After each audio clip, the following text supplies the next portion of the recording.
You're watching UMAMI.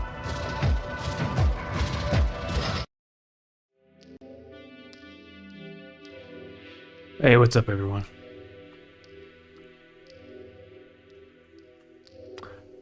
I'm working on some new stuff now. Still got a whole lot of other stuff to do, like Blu-rays and stuff, but I got the VHS tapes for Interface sent to the production company, and so maybe in 4 to 5 weeks I'll hear back about those. Blu-rays are a little bit more difficult because I have to program the menu and stuff, myself to design the box. And I had hired someone to revise some of the subtitles, just because they were community subtitles, which are, you know, I'm very grateful for. But there were some problems with some of them, so.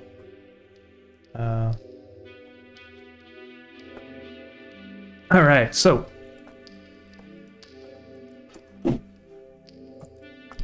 You know how I was like, I was gonna take some time before I start a new series or whatever, but I'm pretty sure I want to start something again already, but it's just gonna be a lot more minimal than the Interface stuff, and just want to try doing something like this for a little bit more simplistic, I guess, in terms of like the style. Expressive, because when I was getting towards the end of Interface, I was like overdoing it a little bit in terms of like the style and stuff. Like it was a lot of details. Every crevice of like a rock had a detail and a shadow, and it was starting to get a little bit tedious. So I want to go back to like when I first started the channel, and I really spent like the drawings are very expressive, you know. So I kind of want to do that again for a little bit, and I'm gonna try out like a little mini series and see how it goes, right? Yeah. So I posted this on the community page the other day. It wasn't animated, but now it's got like the blacks are like drawn kind of. So moving around and stuff looks cool. So I have to do like basically this character has 3 heads, and his name is Smear. And he's gonna be in the bathroom, like naked, in the first scene because he's like having a shower or something. And then like someone's gonna be knocking on his door, and he's gonna be like, "Ah, Jesus, I'm naked," you know what I mean? So I'm gonna draw his bathroom right now, and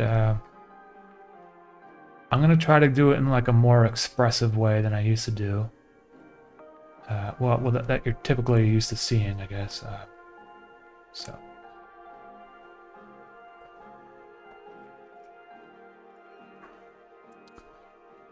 Hey, UMAMI, you ever listen to Crystal Castles? Yeah, man, I listened to Crystal Castles like way back in 2011. But I haven't really been listening to them recently.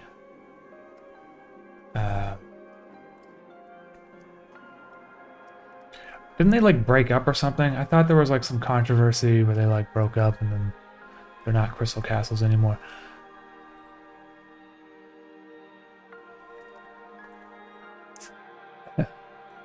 When will the interface DVD come out, Fabgore? Probably like early 2022, like January, February. Because I'm still working on it, but like you know, it's being worked on basically. Nah, yeah, smear like like like an animated smear. Like you might see like a character has like a face that's like this, like a transition. But basically, this character is a smear, so he's always kind of like smeared off like into two. And maybe he's got different names, like he's kind of got a butt for a head. I don't know. So basically, I need to draw his bathroom right now.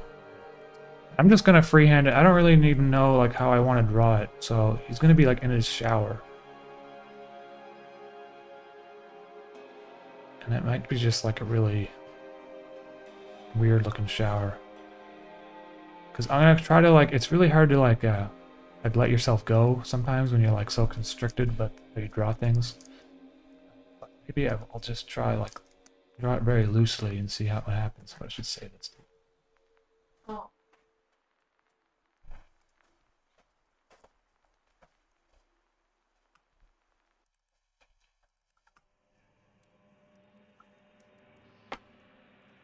Hi.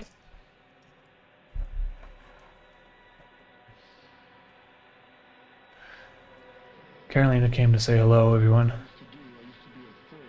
Smear. Oh, you stole my computer already. Let's kick you out of my What room. are you talking about? Forgot you were gonna stream.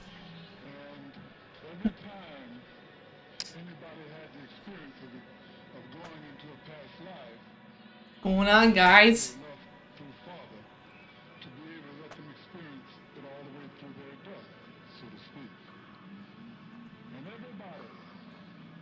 Yeah, I haven't really listened to Crystal Castles in like, it's been like 10 years. I found that like after a while that the musical, well, they don't have like a huge discography, so after you listen to it for a while, anyway, so okay, here's my shower. Let's see.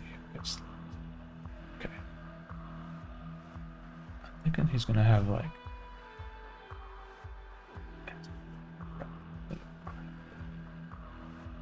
He's gonna have like a weird shower. It's like a glass kind of thing. And maybe I don't know where his toilet will be, but I think I'll put it like over here.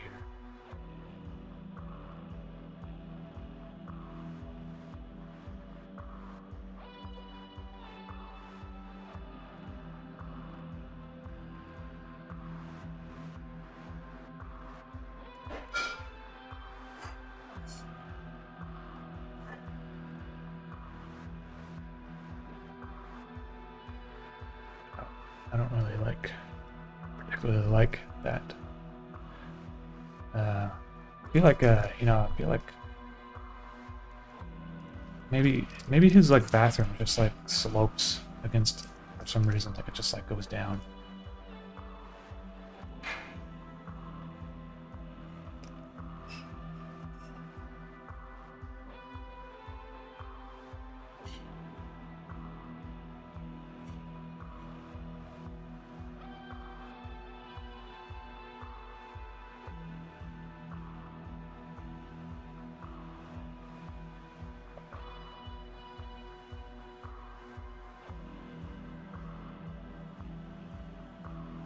I'm not too worried about like if it looks like crap, you know?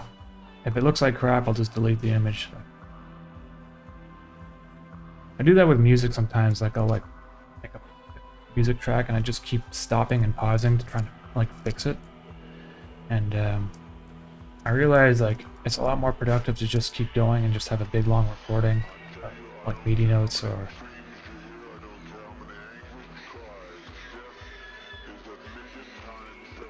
you know, when I used to make music, I used to like record MIDI notes and play it back. But now I've been just playing live and recording the audio like directly because I find that the MIDI playback doesn't work perfectly when on a synthesizer, the expressive notes and stuff. So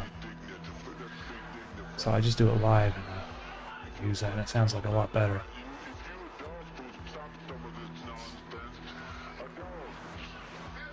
I've been working on like an album, kind of secret album, I guess. And so there's a lot of music that I want to release, and I'm thinking I'm going to be releasing it within this like series.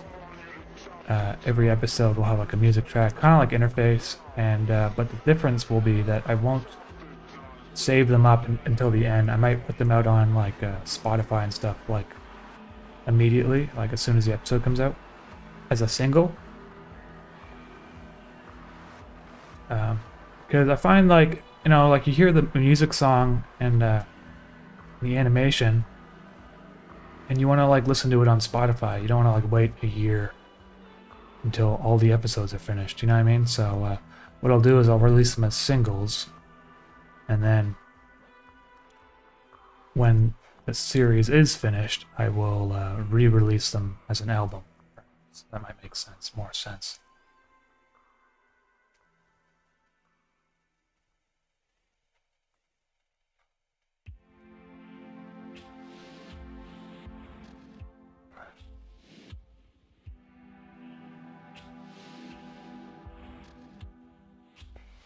Yeah, Mega RF, yes. So those lots of music coming, and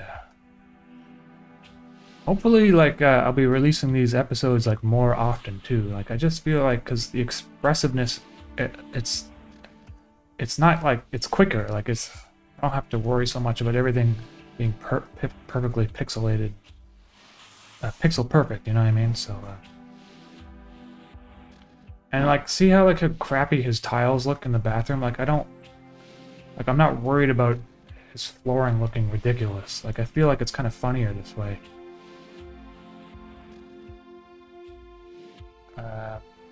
So I'm gonna just color these in.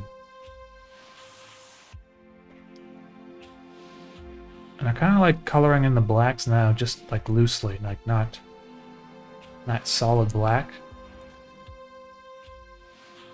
It kind of makes it look like it's more hand-drawn.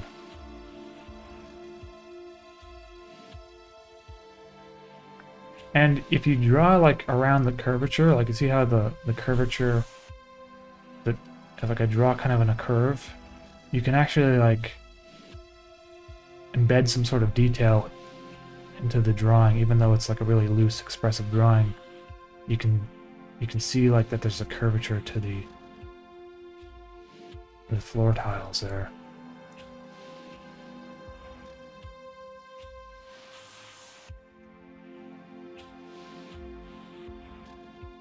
So this series is actually going to take place, I don't want to like ruin it for people, but like it's basically going to take place after Interface.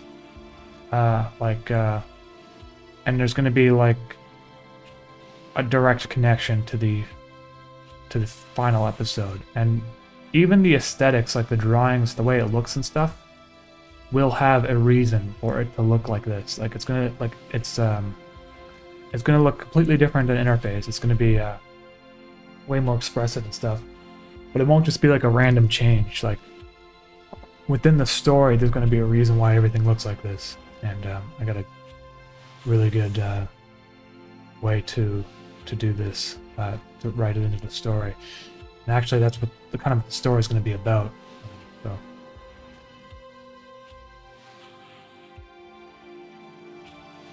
it's a little bit more tedious drawing in the blacks like this, but I feel like it like makes it more interesting, like visually interesting.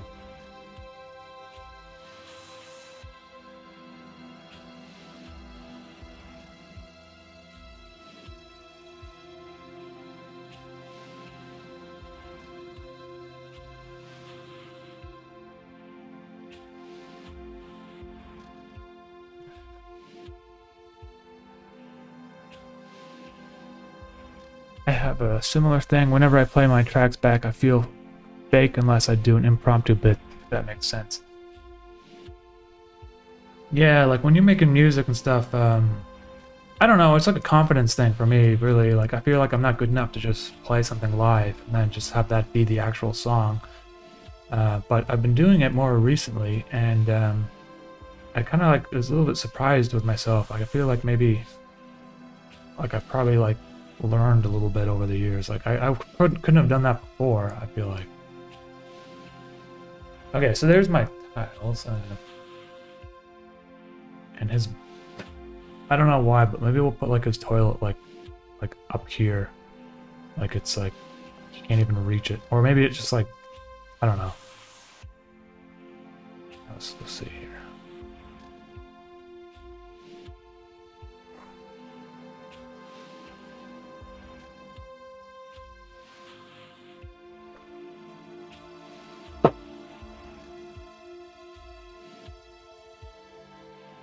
Got these new pants and cell phone keeps falling out of the pockets. This style reminds me a bit of Boone style. Oh yeah, you know, I really love her animation style too. So it's probably inspired from her, for sure. But I'm gonna retain some of my own kind of aesthetics as well. And I'm not gonna go like full crazy perspective, like she does crazy, wacky perspectives. Let's see here. I gotta see it.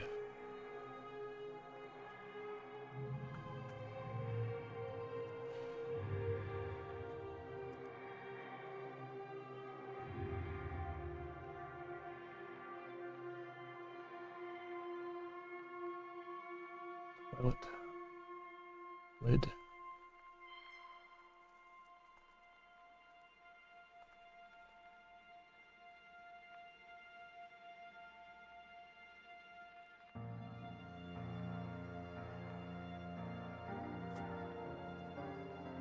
I don't know what I'm drawing, but it doesn't really matter. Okay, so toilet. Yes.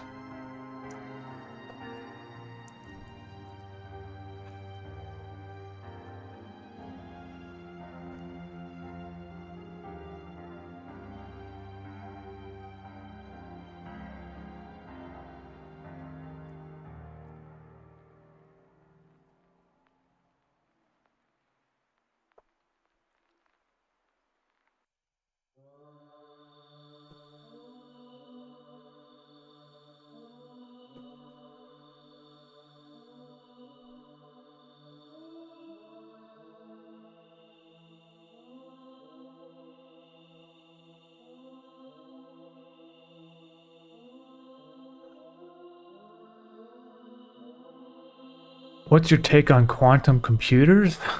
I don't really have a take on quantum computers. I don't really know much about them. Every time I try to learn about them, I just get like confused how they work. Basically, I guess they're like, the idea is that they use more than just ones and zeros, I think. I'm not really entirely sure. They can also use like 1 0 and then like 1 0 at the same time. I think that's what it. I'm not really sure.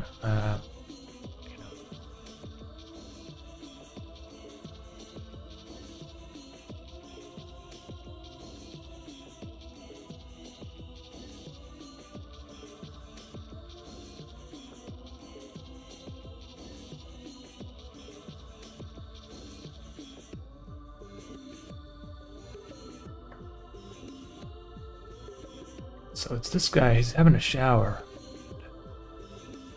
I'll draw him in later, I guess.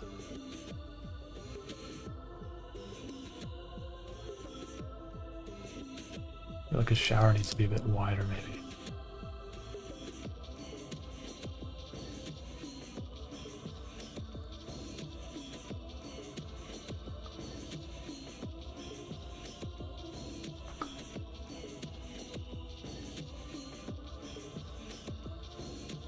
Oh, I've been adding a few different colors now too. Finally.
How did you find your artistic style? I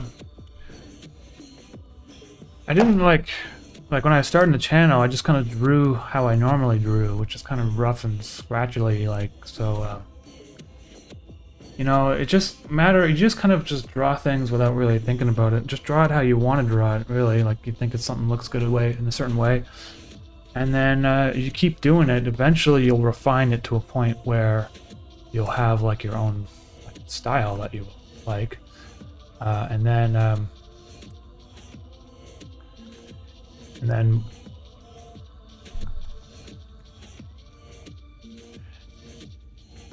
you know, I feel like if you try to like emulate a style, I don't know, like if you go out of your way, and it doesn't come naturally to you, it's going to be hard to maintain it later. And you can always try new things, but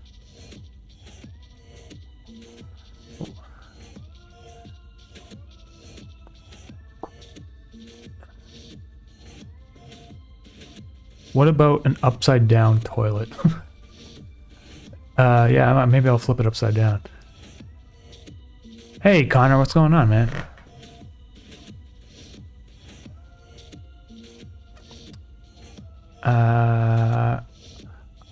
Steve Dixon. Got my sign print in the mail the other day. I love it. Thank you. Hey, Steve. Thank you for that. I appreciate that. Sir Johnson, I want to get into drawing and painting as a hobby, and I find myself having a lot of anxiety starting out, choosing where to start. Any general advice? Well, Sir Johnson, I would just get a sketchbook, like, you know, get like a nice kind of like sketchbook you get at like an art store or something. And then... Hi, Connor.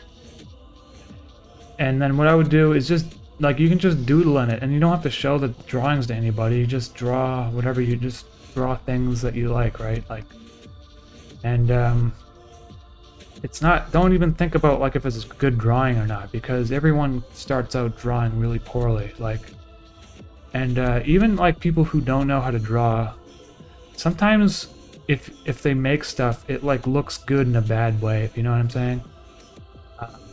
Like, I like drawings that are done by like kids, you know, like preschool kids, you know, like those crazy drawings. Like, those are some of my favorite kind of like drawings for some reason.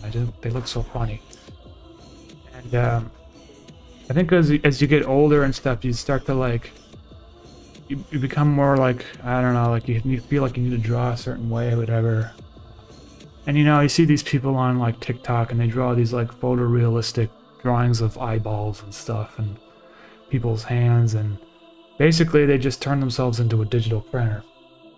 And I feel like there's more value in expressive stuff that doesn't necessarily look, you know, perfectly. Well, anyway, it doesn't matter. Every style has its own merits. But what I'm saying is, like, you have to kind of let go of your I don't know, need to edit yourself when you're just drawing in a sketchbook, because a sketchbook is just for sketching this. You can draw whatever you want. It's not, you're not going to sell the stuff in there. It's just to like get some ideas flow. So that's what I would suggest. Get a nice like book that you'd like to draw in, right? You can just, and then get some like good quality like pencils, you know, like not HB, not like pencils that you use to like write with, but like get some like darker B pencils. I think you can go to the art store. You can just get a case of them for like $20 or something, like good quality dark Faber-Castell pencils or something, or you can just get markers. It doesn't matter. You can draw in crayons if you wanted to. It doesn't really matter what you use. But like if you have like something that's slightly better than just your average like random pencil that you found, like, then you'll feel like it's more enjoyable, you know. That's what I would suggest. Just kind of mess around. That like you don't have to think too much about it, and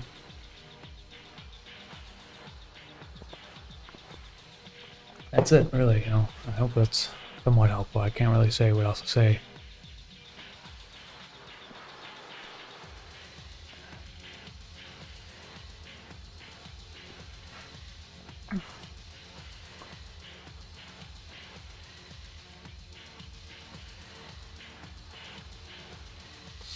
Okay, so I got my, let's see here, I got my,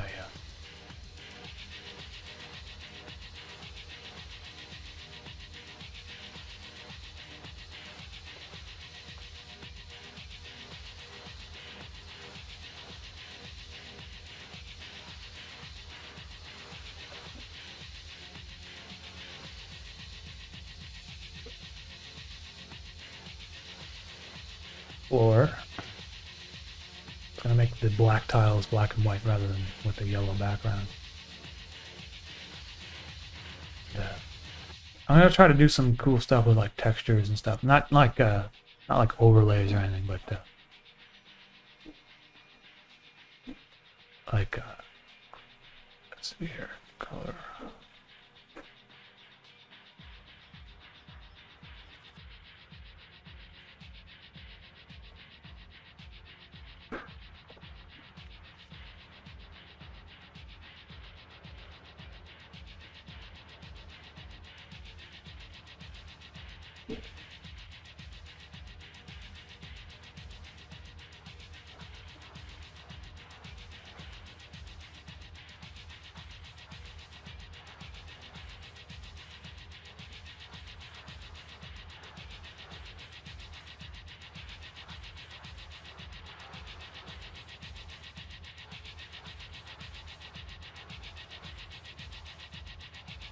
Okay, so what does this guy look like again? He's got like well, he's wearing a tuxedo in this shot, but he's actually naked in this one. So I think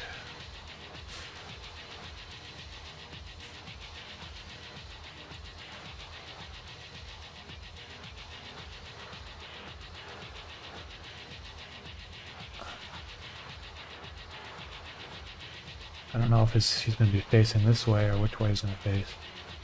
We'll just draw his body first.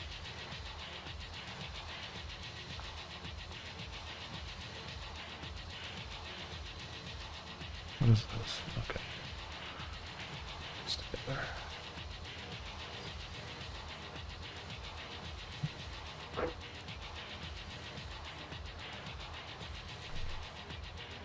What do you think about this whole dislike policy crap? I mean, I'm not going to get all worked up about it like everyone else seems to be, but I think it's stupid just like everyone else. It's just another feature that's being removed for no reason, essentially. Well, it's turning Facebook into, turning YouTube into some sort of like Disneyland where, you know, no one can be negative or no one can dislike something anymore, you know? I mean, it's like, come on, like,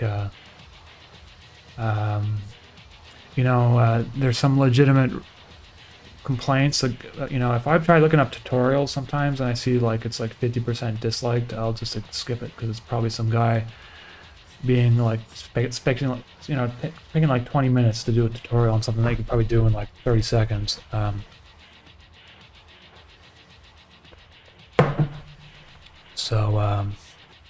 I don't know. They're not going to bring it back. Like, they don't listen to people. Everyone really overwhelmingly didn't like it, the change, and then now they're just like,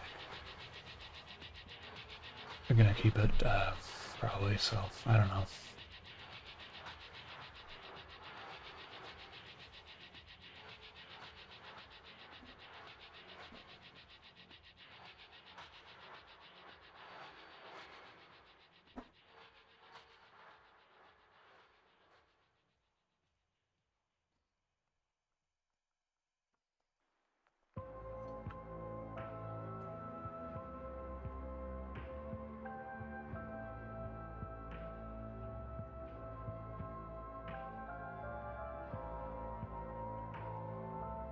This guy's got his butt is, I guess it's gonna be his butt. I'm not really drawing very well right now. Let's see here. Oh crap.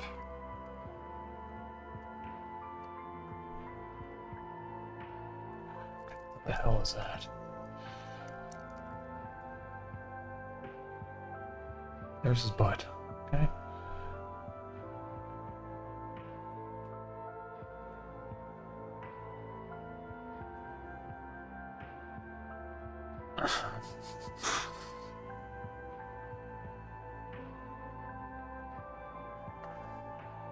I don't know why he's so lengthy.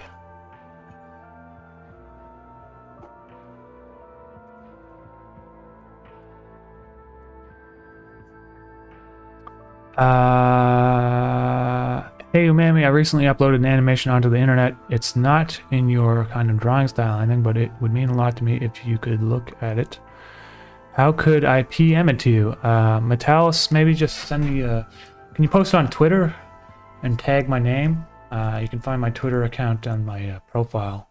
You just go to the About page. That's probably the best way to show me stuff, because I'm trying to reduce like my social media, because I'm just like all over the place, and I want to like...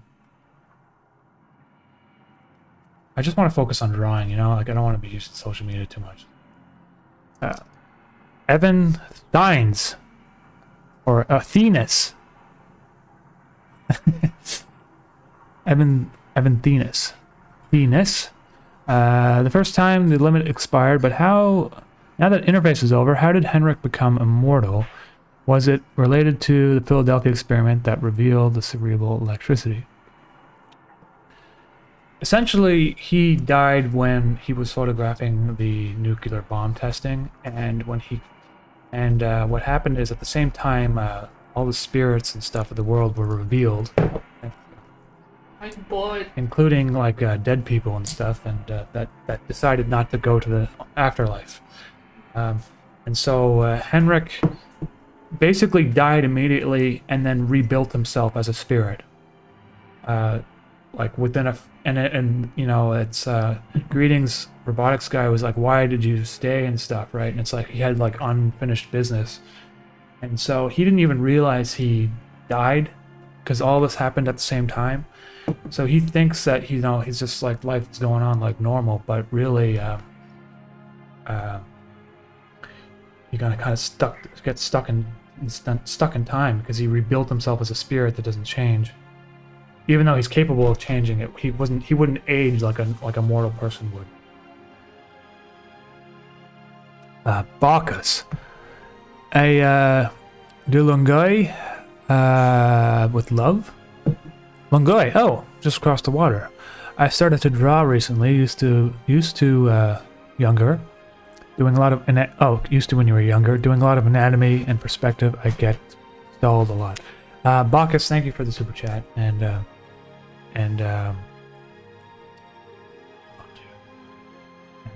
also Evan, thank you for the super chat. Yeah, like I was saying, I feel like people you just gotta kind of let yourself go when you're drawing, and don't worry about everything being perfect. Like right now, I'm drawing like... Usually I don't draw like this, but I kind of want to do something a lot more looser, just because I feel like it's like more fun. So try to just draw whatever you find fun, and if you don't find it fun, change it up a bit, you know, because that's like, I feel like you should enjoy what you're doing, especially if you're doing it as a hobby. Let's see here.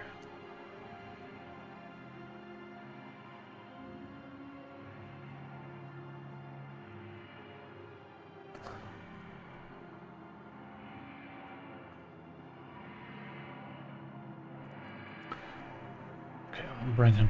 His upper back is like too high again. I think he's going to be standing in the shower, and it's just going to be like blasting scalding water on his face. Let's see. Okay, I don't like how his spine looks, so I'm going to erase that for now.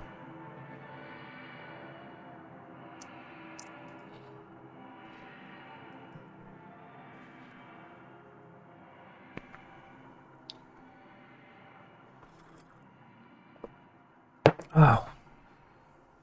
Sentient Ape question, how many subscribers did you have through the early episodes? I think I had like 3,000 subscribers when I started episode 1 of Interface. And the first like 3 episodes of Interface, or 3, 4, 5 episodes, I like really didn't have much of an audience. It was like a really small group of people. And then I started getting some bigger YouTubers discovered my channel, like Let's Read and Nexpo, and that's when the channel really kind of blew up a lot. So, but ironically, like I feel like they wouldn't have done the reviews of my channel had my subscribers been higher, because it kind of like had an allure to it. It was like, what is this weird channel with like no subscribers, basically making like a whole series? It's really abstract series, you know. Maybe that had something to do with it. Because back then I was like a lot more like I didn't post like anything about myself. I didn't link any of my accounts and stuff. It was basically just animations with UMAMI as the name. Okay, so the guy's head is okay. It's like kind of like a butt.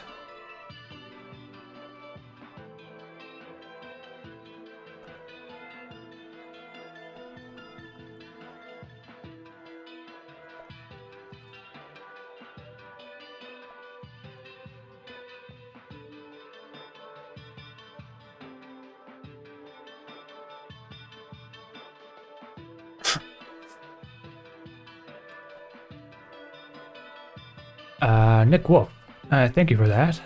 And oh, hey, Nick Wolf, I appreciate the, I don't know what those are, stickers or super chats or whatever. Sam R, just wanted to drop by and say I wore my new Mischief sweatshirt to work, and many of my co-workers recognized it. Thanks for all the amazing work. That's amazing. Sam R, like people tell me that like they bought some of my merch, and people are like stopping them on the street because they haven't, but they like know where Interface is about, you know, or which is pretty cool because, you know, like I feel like I'm still kind of like underground a bit on YouTube. Like, you know, my stuff hasn't really blown up that much, so people are like recognizing it on the street. That's pretty sweet.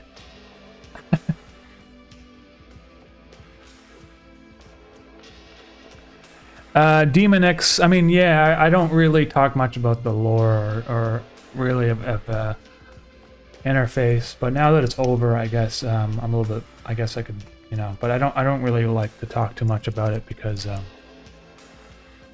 really it's kind of like, you know, it's kind of like taken away from this series. If I just kind of explain things, I feel like those are things that are up to interpretation for a lot of. Okay. Oh my god. There's my bathroom man. Let's see here.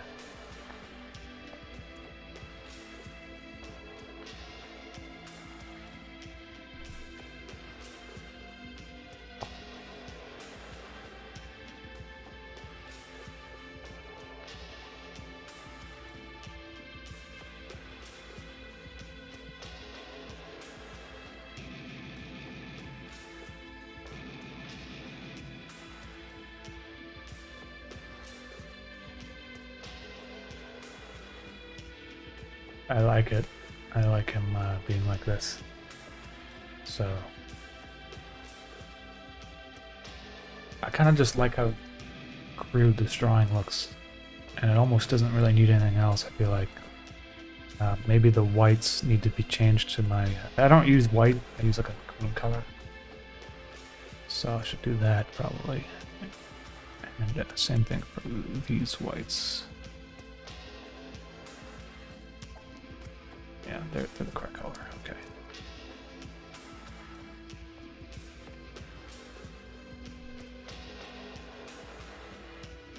Maybe a color on the side of it like that. Let's see. Does that look good?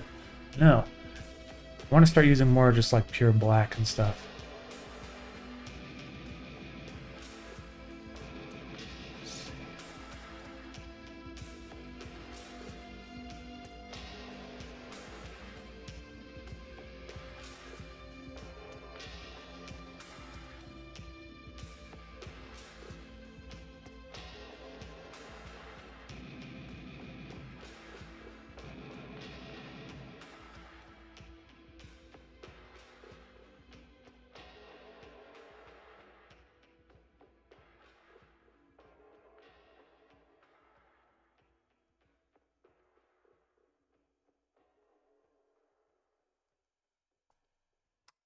Hey, Nick Wolf, appreciate all that. Thank you.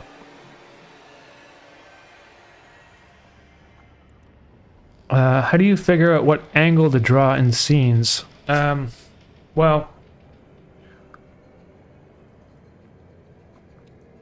it's kind of a lot of trial and error. Sometimes I'll draw something and I don't like it, so I just scrap it. But in this case, there's a few things going. It's that there's some visual interest happening around over here. There's a big black window over here, so there's like some balance. It's at 45-degree angle because I really dislike flat drawings where everything is like a flat door.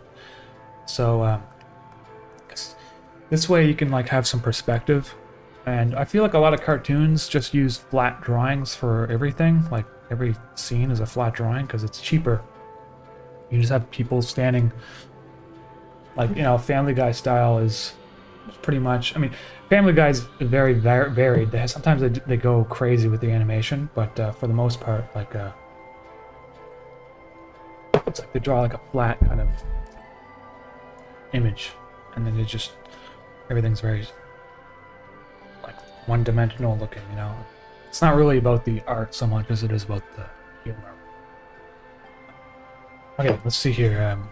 Okay, so my butthead guy is in their shower. Going to, let's see here. What layer is this? Oh, okay, details.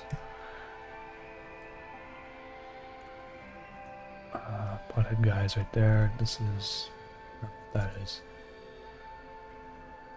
Delete it probably.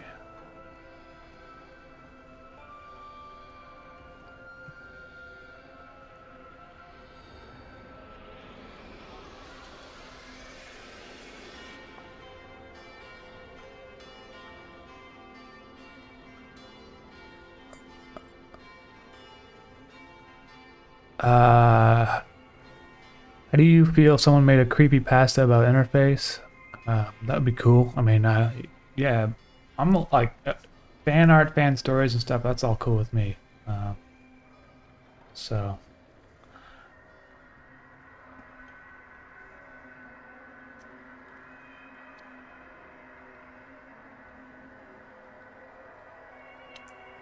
All right, man. Nick Wolf, appreciate all that. Yeah, so the plushies, like, I might do another one in 2022. It's just, you know, this year I've been focusing on the vinyls and stuff, and the VHS tapes and all that sort of thing.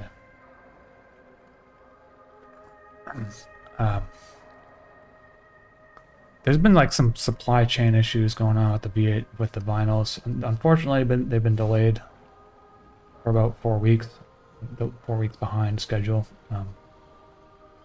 But hopefully soon.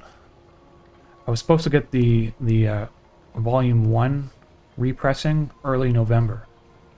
And it's December 1st, so hopefully next week. And then the volume 2 should be ready by the end of the year. I was hoping to get it done before, you know, I couldn't guarantee it to be before Christmas, but they'll probably ship in January, I think. I was talking to the person at the plant. Okay, so I got, let's see here, my character here.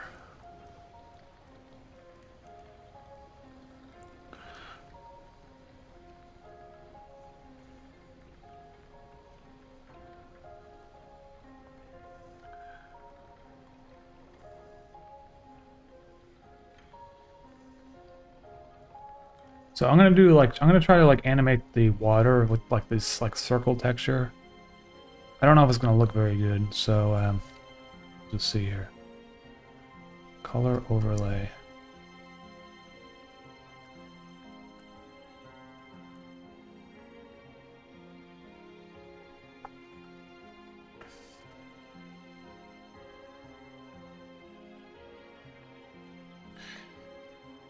That kind of looks like crap, but let's see here.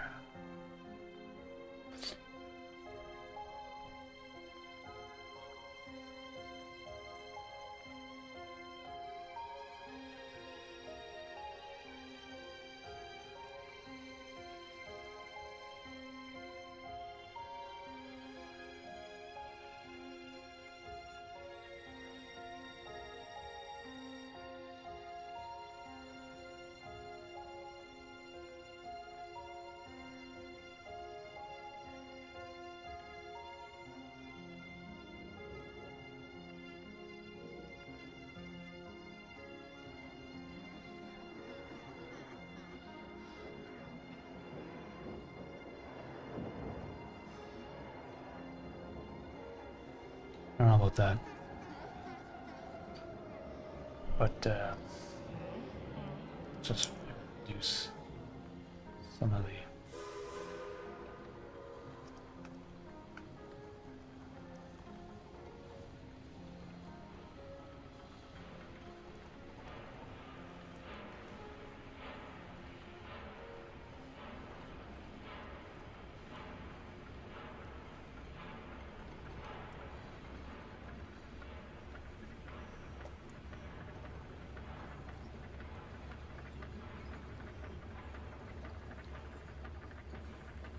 When did you start doing merch? Are you happy with Teespring? Would you rather have gone with someone else? It seems like you have a great merch. I love my blanket. Sentient Ape. I started doing the merch like, I don't know, maybe like 3 or 4 months after I started my channel, because like I was getting like requests, and then I remember I just basically put Mischief's face on like a shirt, and that was my first t-shirt, and I did like the Mischief hoodie. But I remember someone saying in the comments somewhere a long time ago, they were like, hey, he doesn't really put a lot of effort into his merch, like he just puts like the face on the t-shirt. And then I was like, you know what, he's right. Like, and so I went in and I went like crazy, and I started like doing super intricate designs for all my merch on Teespring.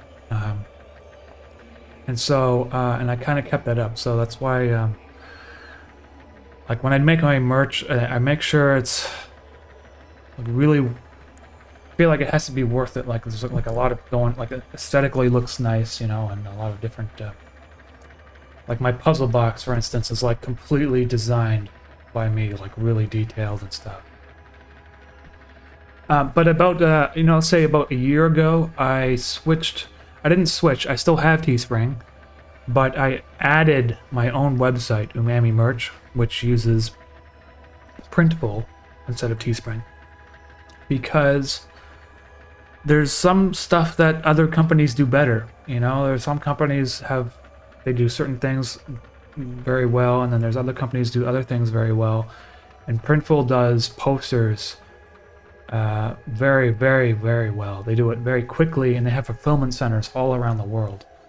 The problem with Teespring is that they were, I don't know if they're still like this, but when I started with them, they were only in the UK and the United States. So if someone was in Australia, it'd be like really expensive. But now, like, I got posters and stuff, and some shirts and hoodies and stuff that come through Printful, and they have fulfillment centers in like Latvia and Australia and Singapore. I think they have Singapore. I'm not sure. It's somewhere in Asia. So if there's like more like international fans, they're not spending like $50 on shipping and stuff, you know. So it's just and you know, Teespring is great. They've been really good for me too. But I can tell from their marketing and the way that they're heading in the future, they're trying to be more isolationist, meaning there's no way for me to import all the products that are on Teespring into something like WooCommerce or Shopify.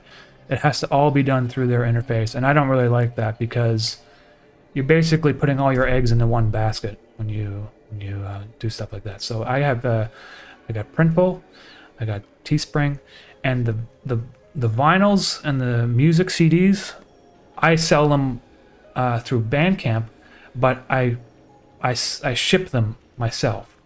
That's the only thing I ship myself. So you know, once a week Carolina prints off the labels for me, and we either just take them to the mailbox or the mail office, or sometimes you can call a mailman and they'll come pick it up. Like if I have a lot of stuff.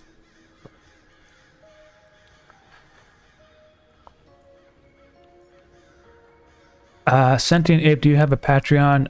Yes, I do. So just if you go to the About page on my channel, you will find a link to my Patreon.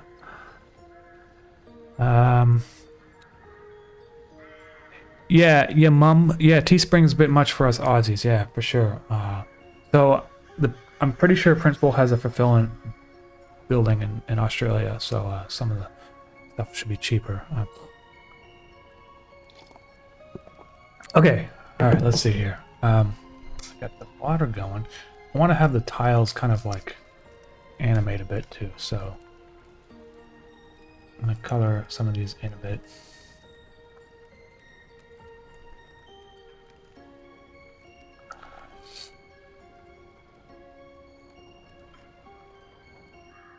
I'm supposed to be doing another Soup Sun video, but for some reason I just haven't been inspired to draw him at all. So hopefully I'll have it up before Christmas. I think I want to do another Soup Sun video before Christmas. But for some reason this kind of just became more interesting to me, so...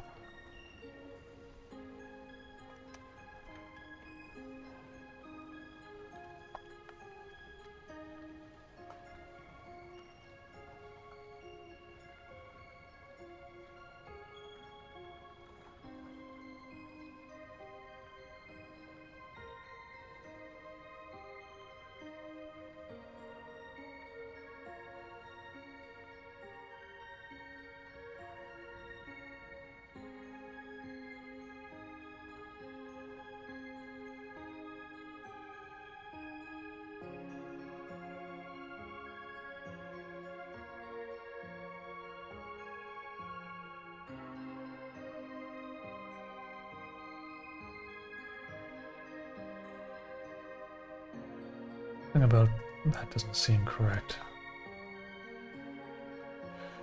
Yeah, the frame rates.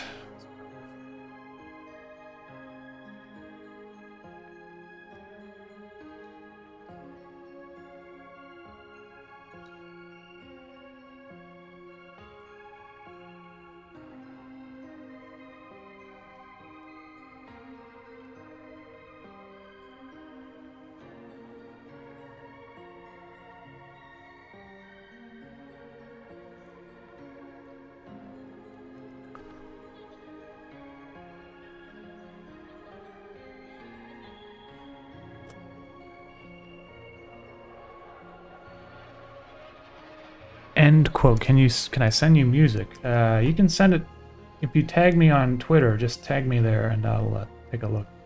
You know, people send me a lot of stuff these days though, so I can't really spend too much time like you know, if you want like advice or feedback or whatever. I can't really. I get a lot of stuff like that, and sometimes you know, sometimes I'll spend like the whole morning just I don't get any work done, you know. But you can send me it on Twitter. That's probably the best way, and I'll get a notification.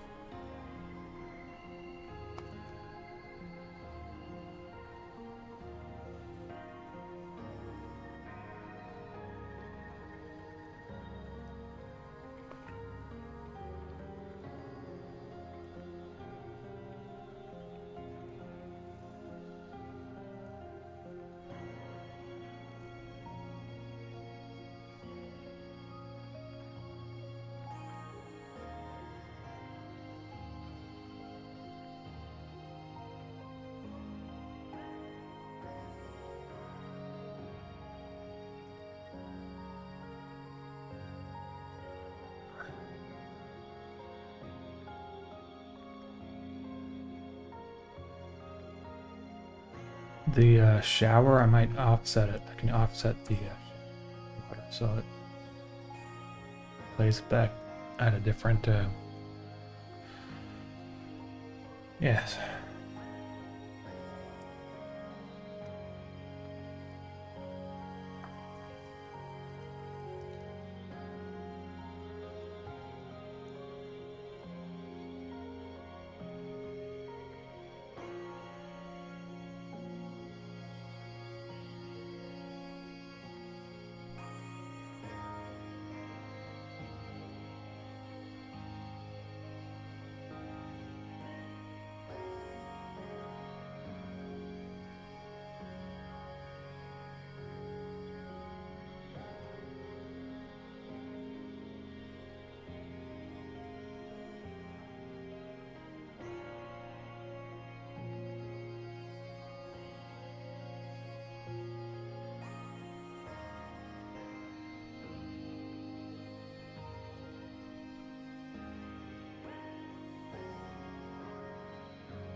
Okay, so there's my sphere in the bathroom. Okay, and put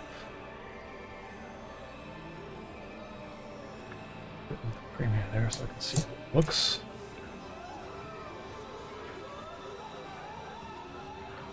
Opinions on Funko Pops. No disrespect to people who collect Funko Pops, but I don't really get the appeal of them. And I don't think they look good, and I don't really it's just like plastic. Like plastic's not good for the environment, unless I mean I make things that use plastic. Like I'm making VHS tapes which use plastic. I'm making vinyl records that make plastic, but at least they serve a function. I feel like if it's like just a plastic figurine, like I had the option of making like plastic figurines. Of like Mischief and stuff. I don't know how I feel about doing that stuff because I don't really want to make like plastic things, you know. Okay, so let's see here. Let's just import my shower boy.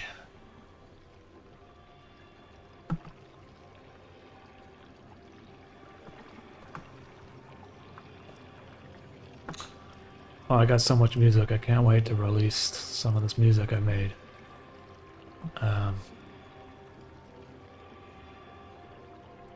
Let's see how this looks.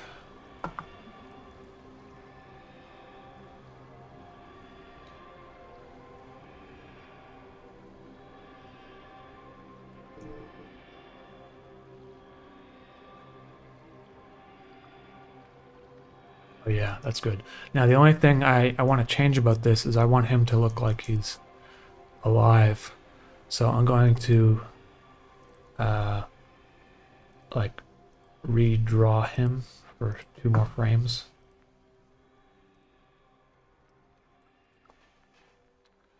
So I'll just use the onion skin tool and basically,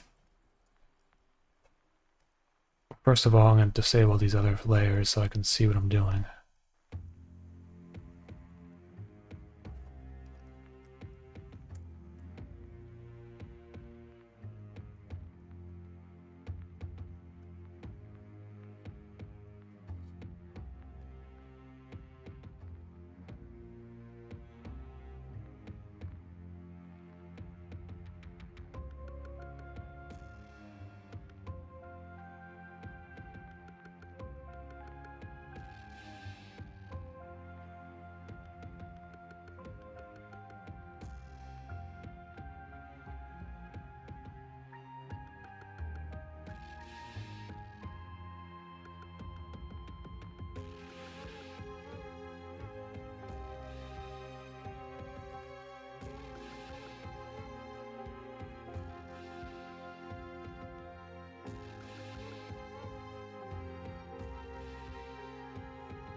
My sister thinks I like them, and I don't have the heart to tell her I don't.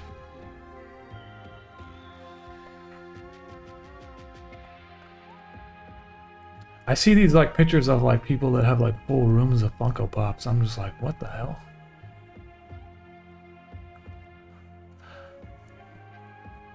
Yo, what? What is going on in that room?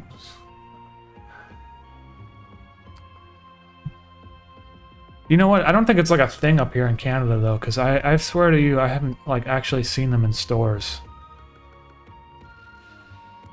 Purple Man? Okay.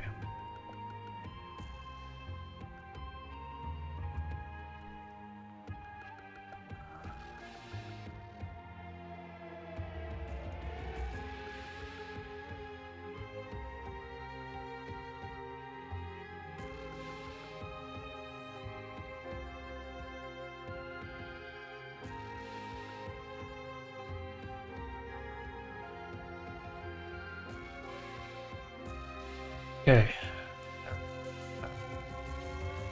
Now it should look a little bit more interesting. Yes, not bad. A little bit of detail in the shower here.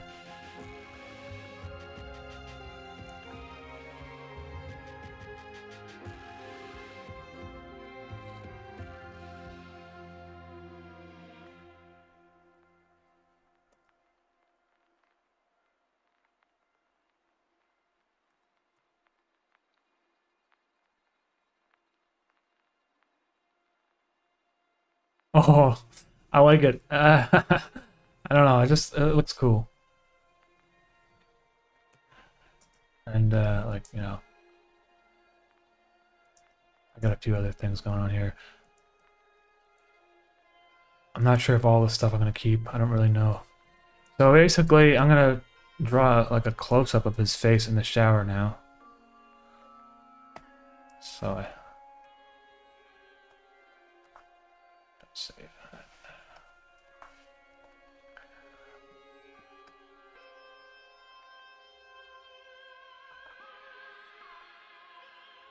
So I'm just gonna, it's gonna be kind of like really close, so I'm gonna give him like a big,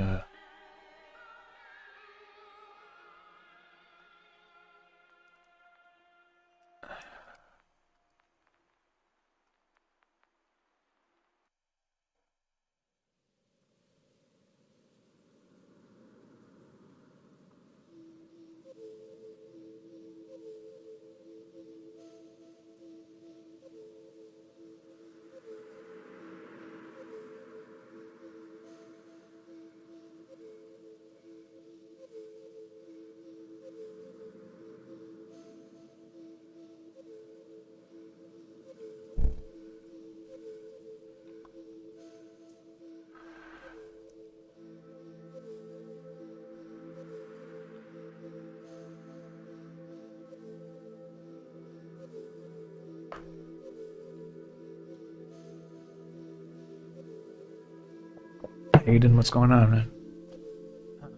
Yeah, so anyway, I've been, I've been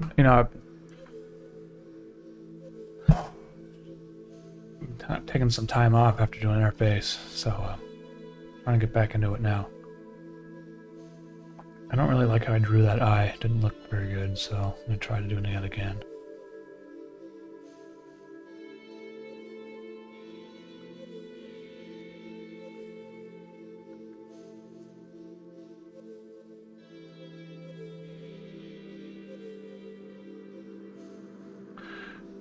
You know something? I think he needs to be like...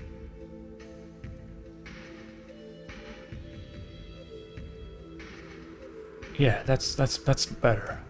He needs to be like looking up into the shower head.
Okay, let's see here.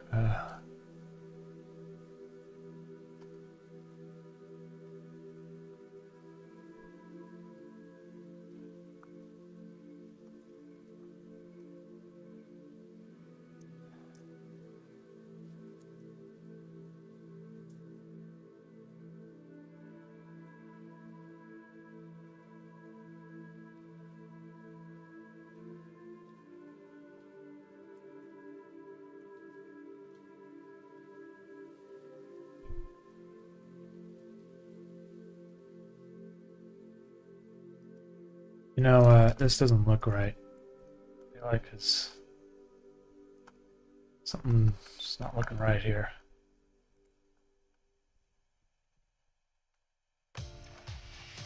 Yeah.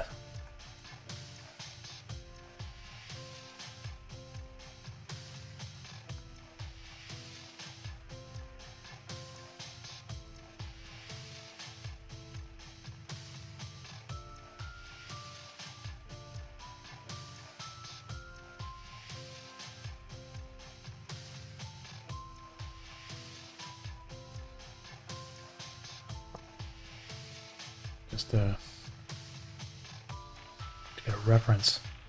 His nose is looking exactly correct. I mean, it doesn't have to look perfect. But I feel like his nose is like more angled down. Try that over again.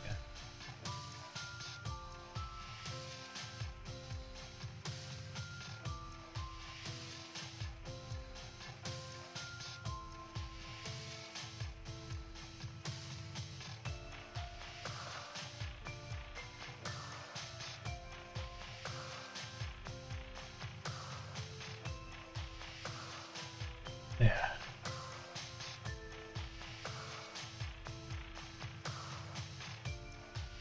I don't really know that,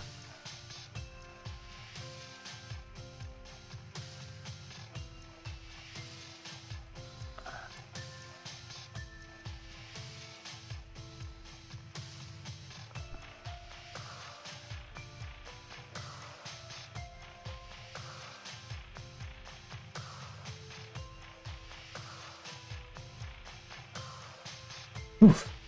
So I got my room got set up with I got a green light and a red light. Two kind of mixed together. So I'm making the room kind of colorful. So far it hasn't given me much of a headaches. Okay. Let's just see here. Oh, of course. An eyebrow missing. Oh yeah, originally, well, I don't know. Okay, right now there's...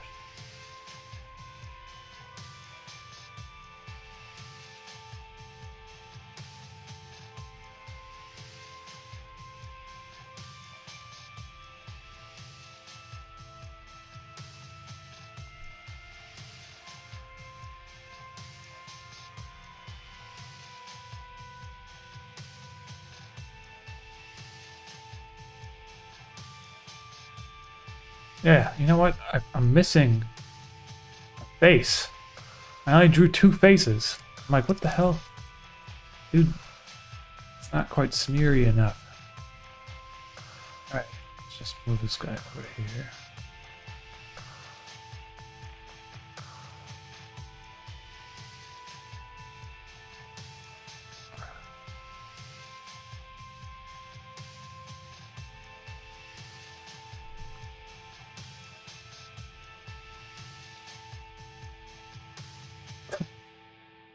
This looks so bad. But I don't know, like kind of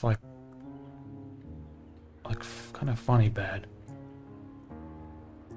Let's see.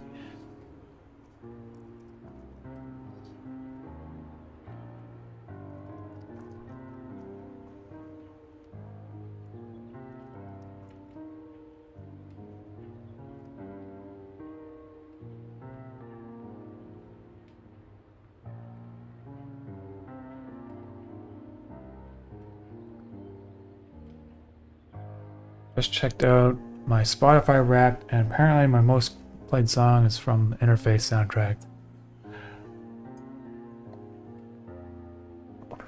That's awesome, man. I got a whole bunch of music coming out later this year too. I've been like making music like non-stop this year, and I don't release it as soon as I make it. Sometimes I save onto it for the right moment. Okay. Let's just, I feel like it needs contrast.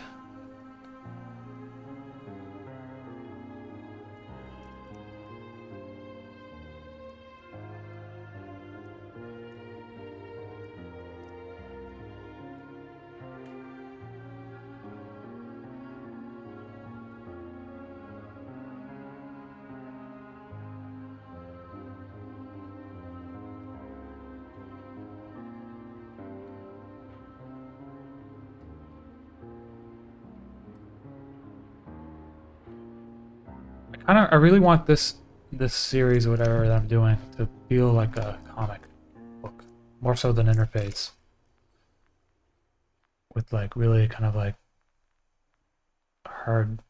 really hard blacks and high contrast, that sort of thing.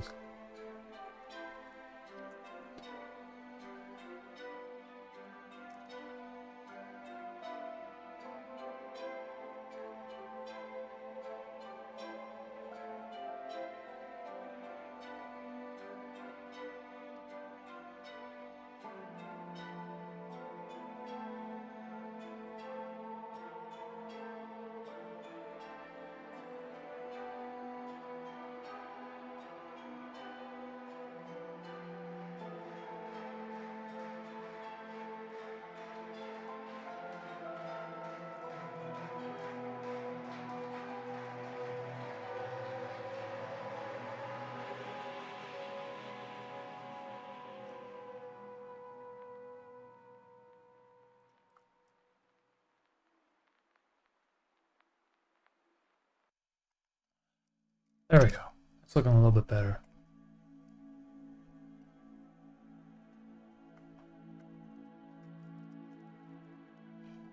reduce the size of the back of his head, maybe.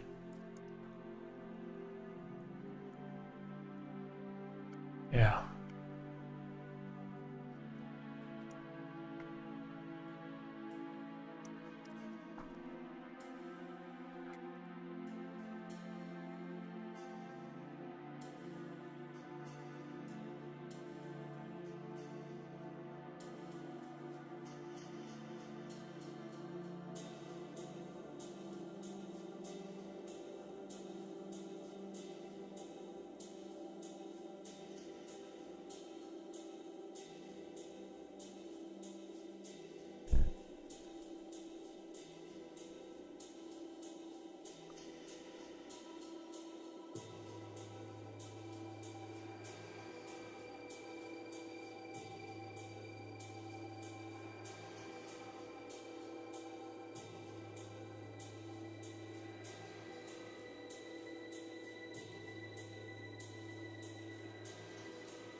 Are the new tracks going to be released on the Hex System channel? Slux. Yeah, so what I want to do with this new series that I'm doing is release the music like the same time that the episode comes out, rather than hold on to it and then release it all at once at the end, because it's too long. Like, you know, it takes like the series takes like 3 years or whatever, you know, and then you wait 3 years to listen to the music that's on, you know, Spotify or whatever. So I'm gonna try to change the way I release things a little bit, and this series in particular is going to be a lot more silly, and so less. It's going to be less like I don't know. There's probably going to be like less serious. It's going to be like a really. I'm bringing my channel back to how I started it. You know. There's going to be definitely some like melancholy moments, though. I feel like that's just inescapable.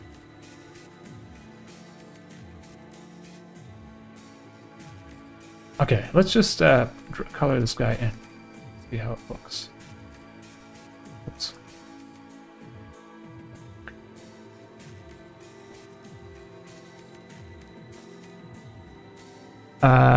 Printables. The company's called Printful. It's basically it's like Teespring. It's a little bit different than Teespring though. Teespring is the way it works is just slightly different, but they're basically the same thing.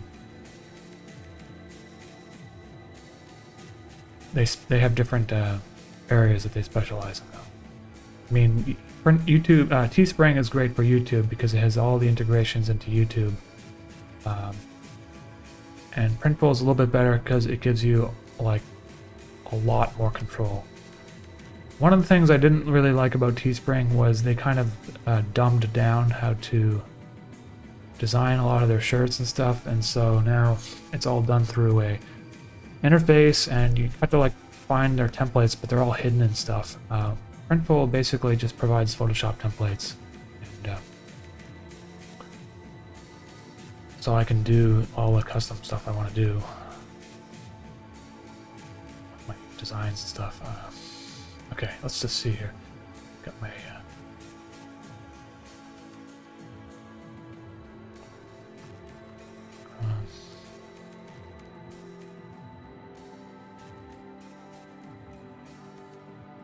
yes, this is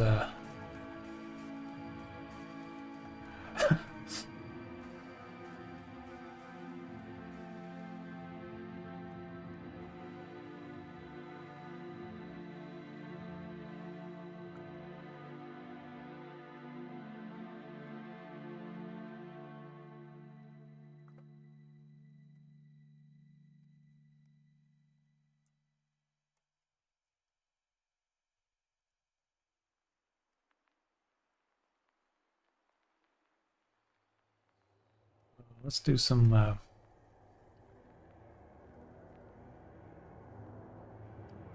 water animations.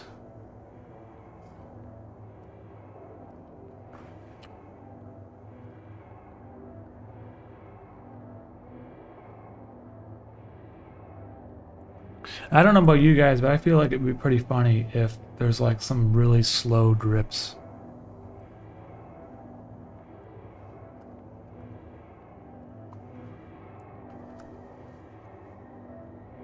I don't know if it's gonna work or not. Let's just...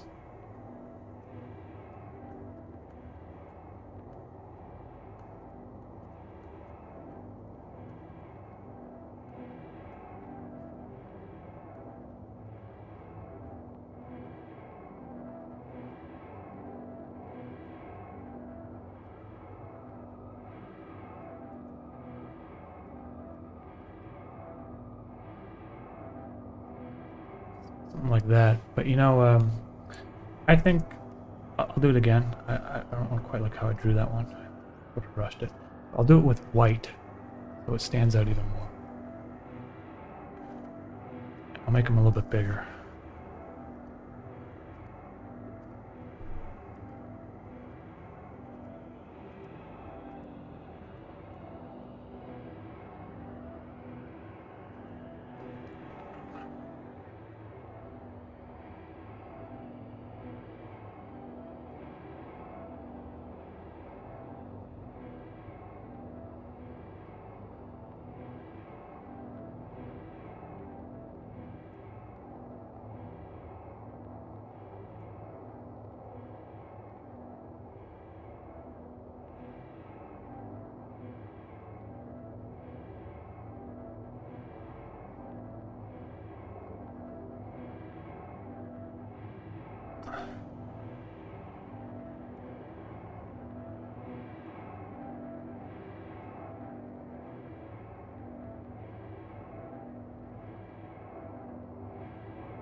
Oh, those original paintings, I still have them, for those who are asking. I have not sold them or put them up for sale or anything.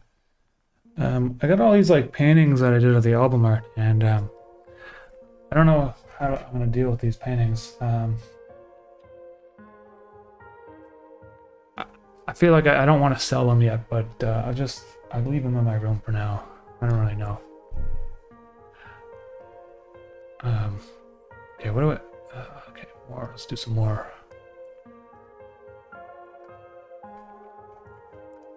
Like, this is kind of tedious, but imagine like 100 of these different drips. Like, it would look kind of crazy.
Okay. All right. Let's do a little bit more.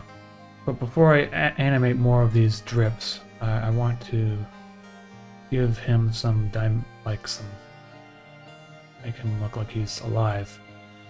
So I'm going to go back here.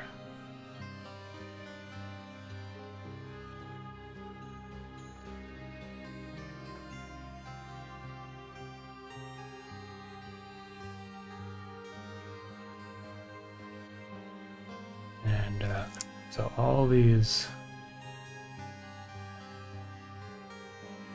I think I'm going to redraw that.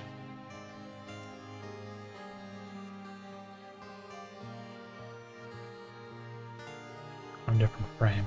Let's see. And scan the settings. Screen.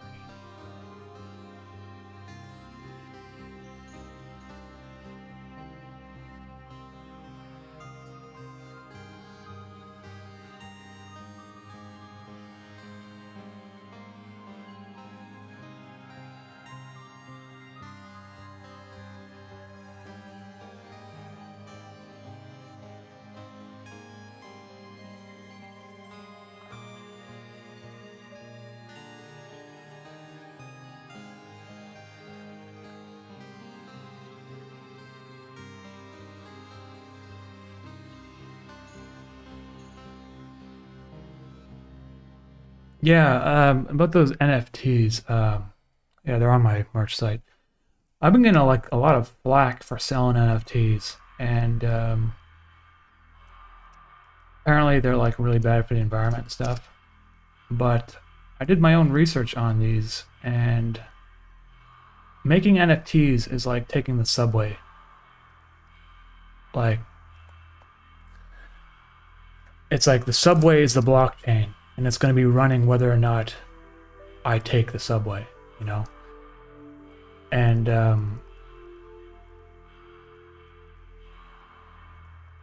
when you make an NFT, it doesn't like generate electricity, like the required electricity. All it does is it attaches the NFT to a code in the blockchain, which would have been generated irregardless if an NFT was made or not. So I find it a little bit disingenuous when people are going on about how much energy NFTs require, and you know, I think the problem is there's a lot of there's probably like funding behind the misinformation, because the NFT world has been like, it came out of nowhere and people were making a lot of money with it, like Beeple and stuff, and Christie's, and the art world essentially. And I feel like there is a motivation to kill it. So it's kind of bizarre. I've never seen, like, it's not like I'm not getting like that much people talking about it to me, but almost every artist that releases NFTs gets like an obscene amount of hatred towards it. It's a little bit scary, like, almost, because it's like the mob mentality. Like, they don't think about, like, they don't do their own research on how it actually works. They just read a headline and they go, oh my god, he's burning 4,000 trees making one NFT, which is completely false. Like, it's relying on the cryptocurrency network, which is quite energy consumption. It requires a lot of energy for sure.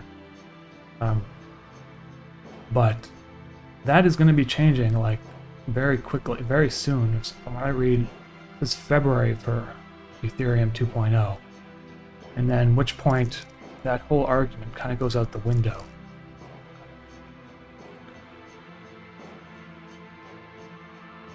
Either way, though, I haven't really been focusing on making NFTs, even though a lot of people have been asking them for me. I've been uploading my old GIF files that I made for my channel, and some old drawings that I did, and that's about it for now, though. And I really am gonna wait. I feel like I want to wait to see how, like, it kind of pans out a little bit more into the future. I really just like making regular merch, you know, because it's like a physical thing that you can get, and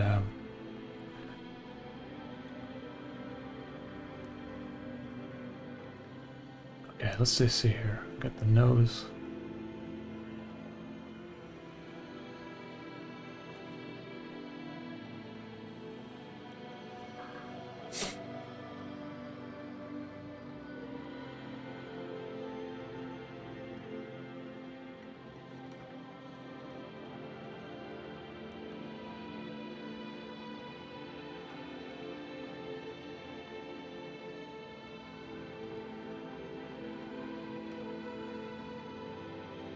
Yeah, I mean, when I first heard about NFTs, I really was kind of like, I didn't know what to think of them, honestly. And I think it was like 2019, someone sent me a message about NFTs, and I kind of just like, I looked into it, but I didn't really bother to. Honestly, I have not really been like a big crypto guy at all, ever. Even though I've been aware of it. And I was aware of Bitcoin when it was $60. That was way back in 2011 or something. I remember back then there were some subreddits on Reddit, back when Reddit wasn't a flaming dumpster like it is now. There was some people who were integrating Bitcoin into their subreddits, in which you could, like, rather than upvote someone, you could like send them a Bitcoin or whatever. Back then they were only worth $60 each. But I remember looking into that and I said to myself, man, that's fucking stupid. Like, that's like a scam. Like, that's obviously not gonna pick up any, and I didn't do any research into what like it actually was. And I'm not going to make that same mistake again. I got to be open-minded about these things. And yes, it is causing an energy crisis in some countries, but it seems to me like it's here to stay, and we're going to have to learn to live with it. And they're going to do what they can to make it more energy efficient, such as making it proof of work or whatever. I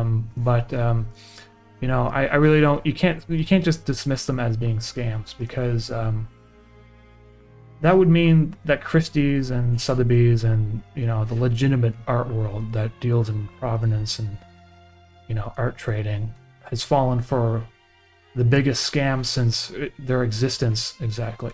And I don't see that as being a very likely scenario.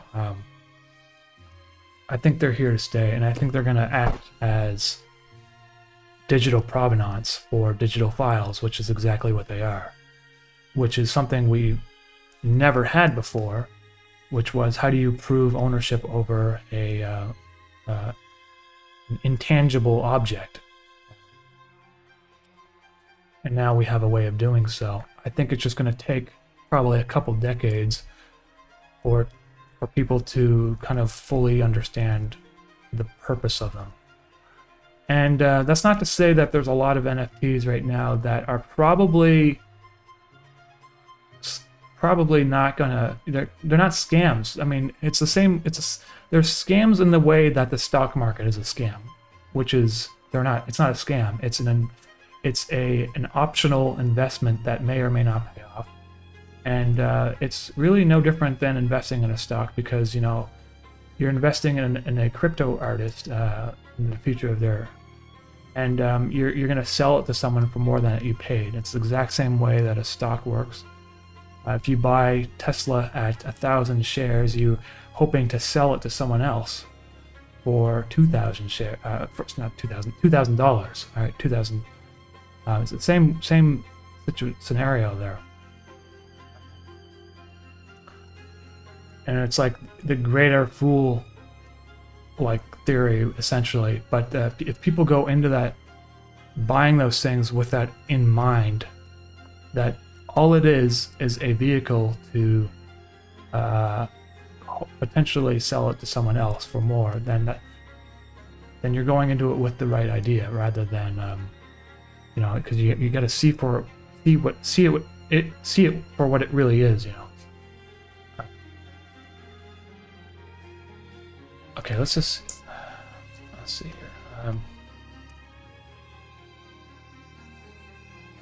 to just bring this down here for a second. Okay.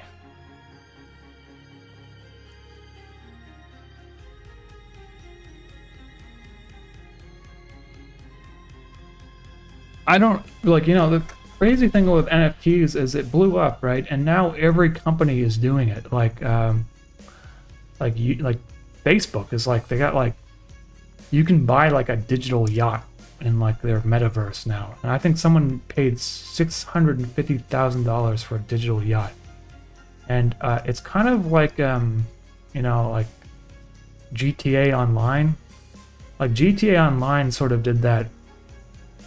Because, and I think Fortnite did that. Like a lot of these video games where they have like digital objects you can buy and sell. I don't really know what the metaverse is. Like I haven't looked into it at all. Is it like a game? Like do you need like a GPU in order to run it? Like.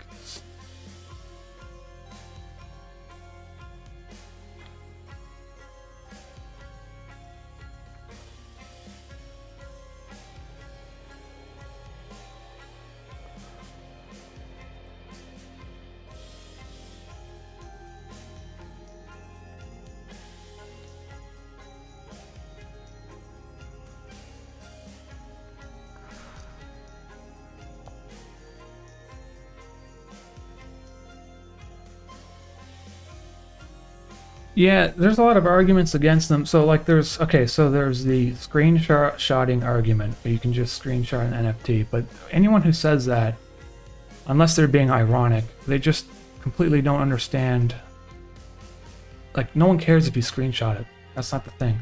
Like you can go and you can go to the you know, MoMA gallery in New York City, whatever, or Guggenheim, whatever, and you can take a photo of like a Jackson Pollock painting. Doesn't mean you own the painting. It's, you know, there's like Sigmund Freud paintings that are probably real that are actually worth nothing because they don't have enough adequate provenance behind them. Meaning there's no record of sales that leads back to the original artist. And if the art galleries, if like, you know, the auction houses don't certify the provenance on particular artworks, even though it very well could be a real Sigmund Freud painting, they're not valuable at all. You've ever watched that movie? That there's a TV show called Fake or Fortune, which is a show on the BBC, and that the show was extremely well made, but they talk about how verifying the authenticity of artwork is probably more important than the actual artwork itself. And so that is what the whole point of the NFT is. It's the provenance, digital provenance. It has nothing to do with screenshotting it or saving it in the files. It actually has no effect whatsoever.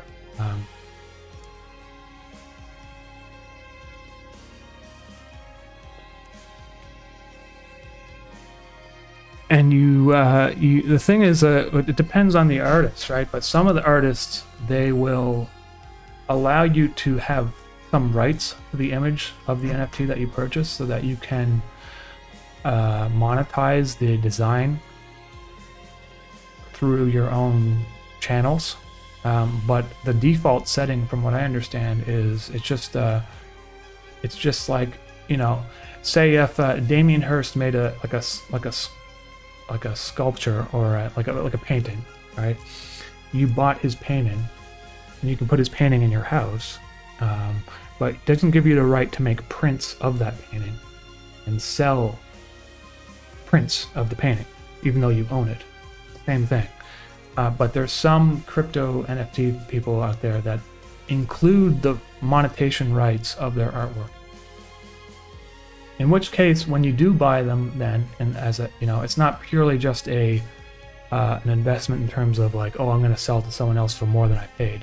You could possibly sell the artwork as a print or whatever, or on an artwork, or use it in some sort of way. and that's probably more applicable to like digital items like you would have in the metaverse, like a digital item. But that stuff's like, I really don't, it's not for me, honestly. I'm trying to spend less time on the computer rather than more. Okay, so let's see here. I got the purple. So I'm gonna fill in the purple here again and just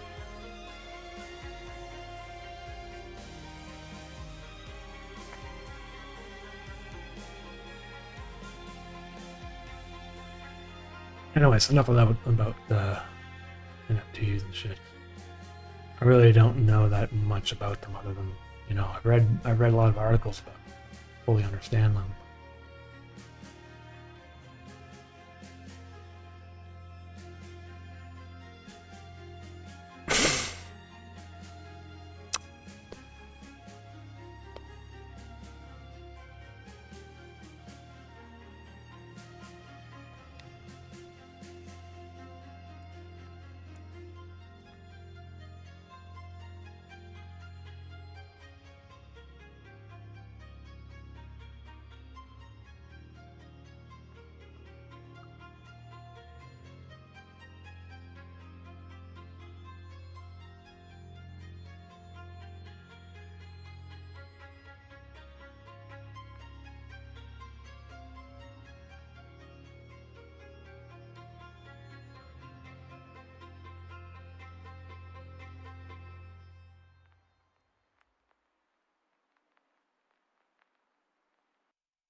Mammy, what's your opinion on YouTube disabling likes? Does it affect your workflow as a YouTuber and content creator?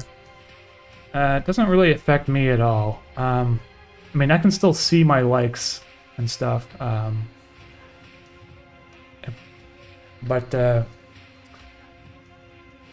like within the dashboard or whatever it is, you know, it's not really like I think it's a dumb move, but it doesn't affect me. Like, really, it's nice to be able to see whether or not, like, the majority of people actually like a video or not, because there's a lot of trash out there on YouTube, and now it just becomes a little bit harder to discern whether it's trash or not. And you know, unfortunately, I think they made this decision because of politics. They really want to force down the mainstream media's narrative on everyone, so you know, can't really do that when you can see visible dislikes on all the videos.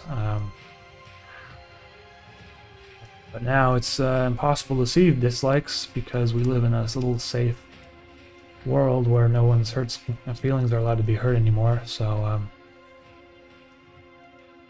okay, there we go.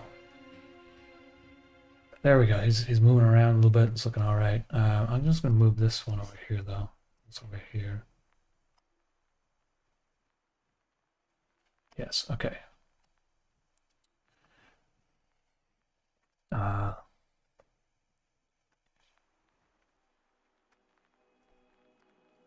Disable that.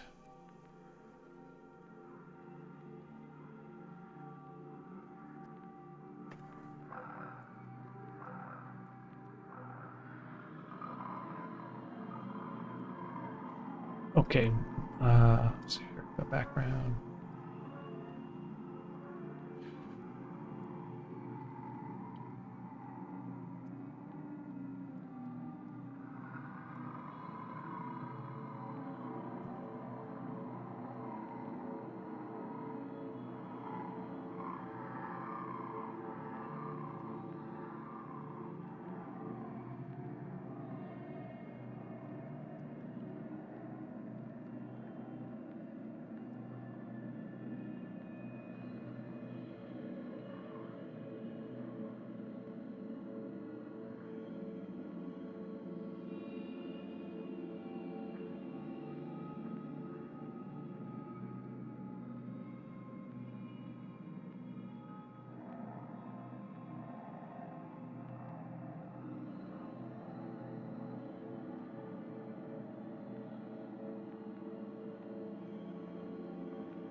I think I'm going to purchase the Animator's Toolbar Pro plugin. It's only $20 and seems useful, though I am not an expert.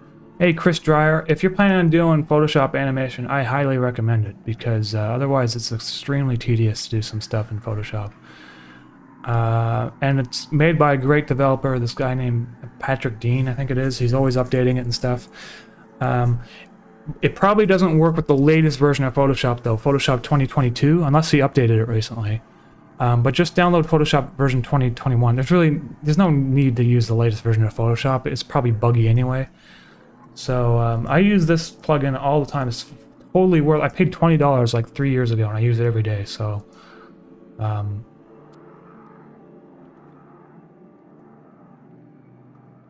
yeah. So my drips are coming down now. So now I'm just going to animate some drips. Also, there's another one here I was using called Rostrum. You can buy from the same guy, same plugin, and it basically it converts all that, you know, those layers I had. It basically merges them into a video file, which is a lot more. Well, you can see it's only 1 megabyte, but before I did that, it was like probably 13 megabytes or something. So let's add some more drips.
If I could make a merch request, I'd love a Soup Sun mug. Can on the outside, Soup Sun face on the inside.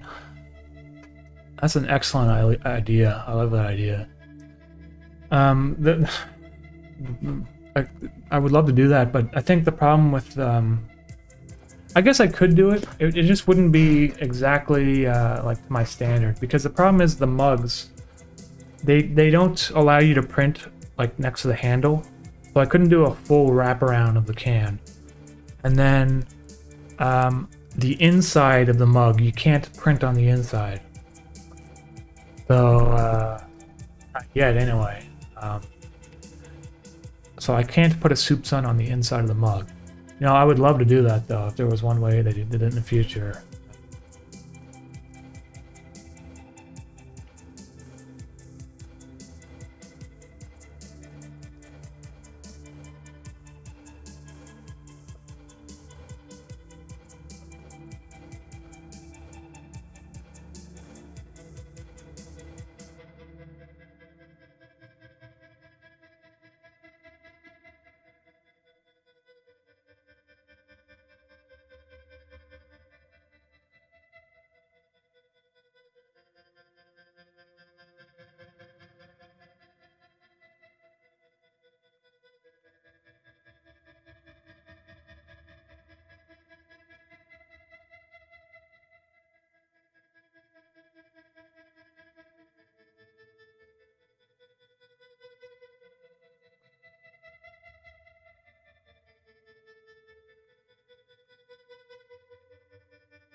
I'm gonna merge these rip layers together.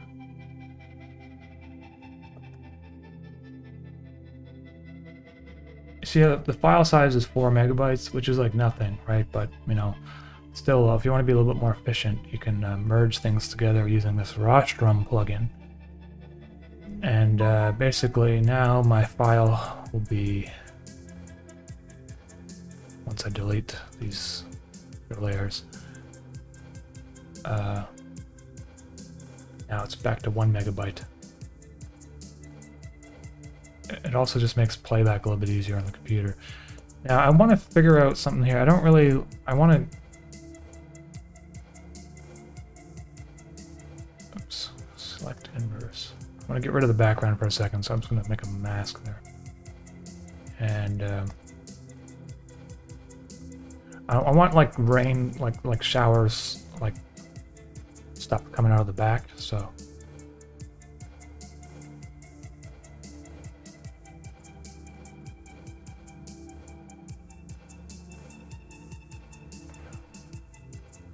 I don't know how to do it though, like should I just, I feel like that's like crap, so.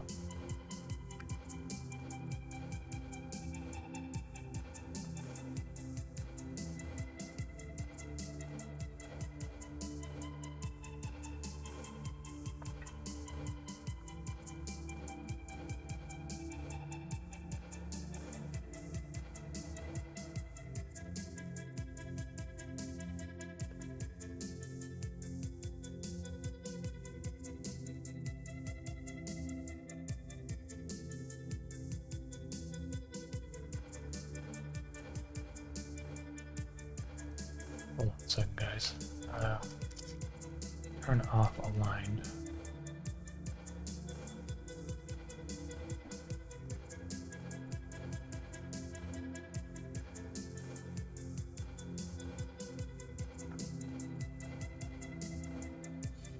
I want it to look like he's in the shower, you know. So like rain, water coming down.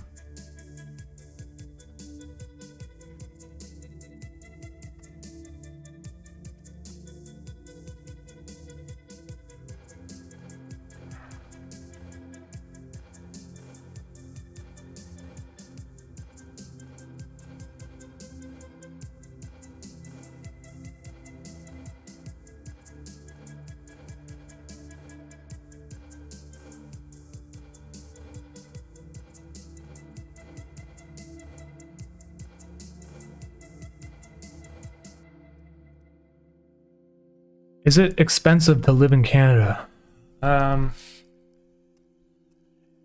Well, you know, it is kind of expensive to live in Canada. The rent has gone up like crazy. I think housing prices went up like 60% over the last 2 years. Because of well, that happened a little bit all over the world, but it happened in Canada really badly. I know that for sure. The wages in Canada are abysmal. It seems to be impossible to get paid more than $50,000 Canadian for a lot of jobs. A lot of companies just want to pay everyone minimum wage. You can get paid a lot more money in the United States doing the same work, especially if you do technical stuff like on the computer, like programming and that sort of thing. But also the US dollar is worth more, and so it's pretty expensive to live in Canada, I would say.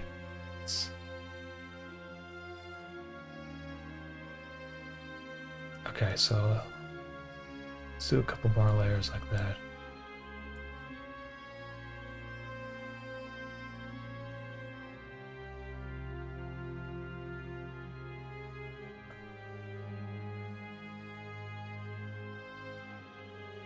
Solo A, it was a 60% increase in some territories, not necessarily all parts of Canada, but it was crazy. Like, we were looking at some houses that were sold for $300,000 in like rural Quebec are now like $600,000, and the prices came down slightly. since the peak, which was about like a year ago, I think. But it's still crazy because there's supply chain issues, there's less people going into trades, there's like difficulties getting lumber. A lot of different reasons. Also, you know, they printed like a ridiculous amount of dollars, like they did in the United States, and people seem to think that if the government just gives people money for free, it's not going to completely deflate the Canadian dollar to a point where it's worth nothing. But we had crazy inflation the past year, most likely because of CERB and other reasons. CERB and because they're dumping money into the stock market, and the interest rates are so low and all this sort of stuff, right? Basically, a lot of technical stuff that I'm not really an expert on, but you know, it adds up to make things kind of expensive to live here. You know, but that's been happening in most countries all over the world, so the net effect doesn't really seem to change too much, you know.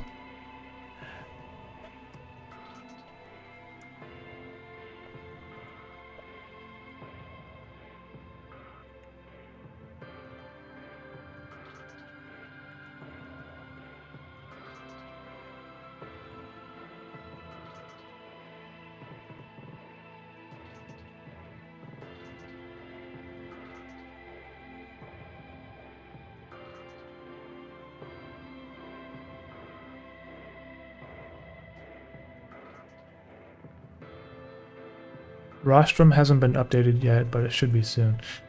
Yeah, I think like it's in the like the 2001 version of Photoshop. I don't think it's in the latest. I'm not really. It took a while for it even to get ported to the 2001 version, which is. But I feel like if you got everything working, don't update anything because you don't need to. Like it's just gonna.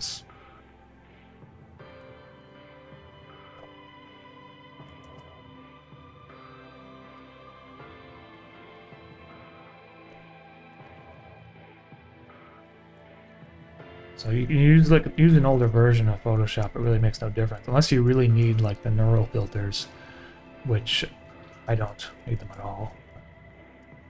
And I kind of feel like it's a pointless waste of time, but you know, for a lot of things. Some of it's kind of useful, I guess. But I really wish Photoshop would add like things like content-aware gap fill or something. You know, like so when I use the paintbrush tool, I don't have to make sure all my lines are perfectly sealed up and stuff, or you know, I don't know. Even this like the pattern tool here, it has to be in dissolve mode, otherwise the edges will be. See how the edges become aliased, blurry? There's no like disable aliasing feature for that. So the only way to overcome that is to just set your mode to dissolve. You know, like Photoshop on the iPad, whatever, doesn't even have swatches. It's just ridiculous. Like, I don't understand what they're doing. Okay. Getting my shower guy going here.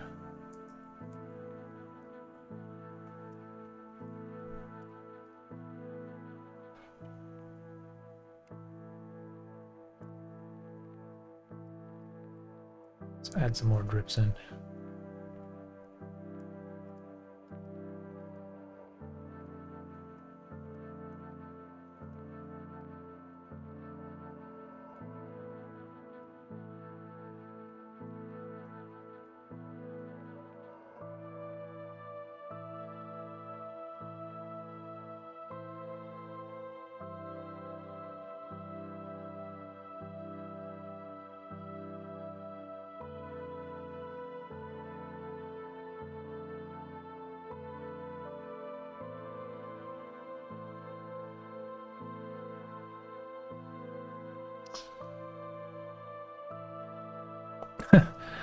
Bruner, I've asked this a lot, but I really want a plush of the Greetings Robotics blimp at some point. Yeah, you know, that would be pretty cool, honestly. You know, it'd be even cooler though, rather than a plush, is like some sort of like like helium filled, like remote controlled, like a blimp, you know, with the baby's face on the front. I wonder how much that would cost. Probably cost like a ridiculous amount of money. Who knows though? I mean, like, it seems to be like getting custom things made like that is easier than it ever has been in the past. I mean, for me to even make plushies is like kind of like astounding to me, because like 10 years ago, if you wanted to do something like that en masse, you'd have to order like, I don't know, like 20,000 of them at once. Like, there seems to be this creator economy now where a lot of like companies like Teespring and factories and stuff, they're more open to doing smaller turnaround merch sales and more customized things, you know. And it's also a lot easier now. There's a lot of like companies that just specialize in that sort of thing. And before, you would have to source all the materials yourself.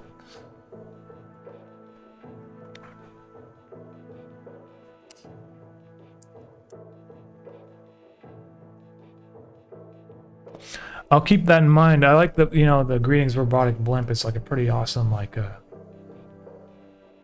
thing. I just gotta figure out a.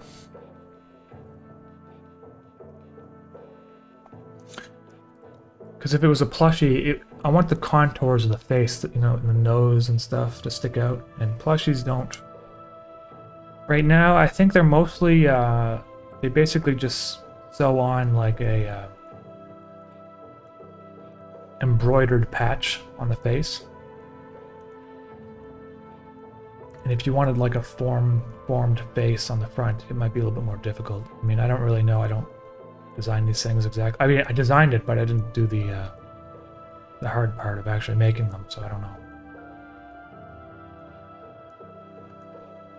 I'll keep that in mind, though. I mean, it seems like a good idea. I just gotta figure out the right way to do it.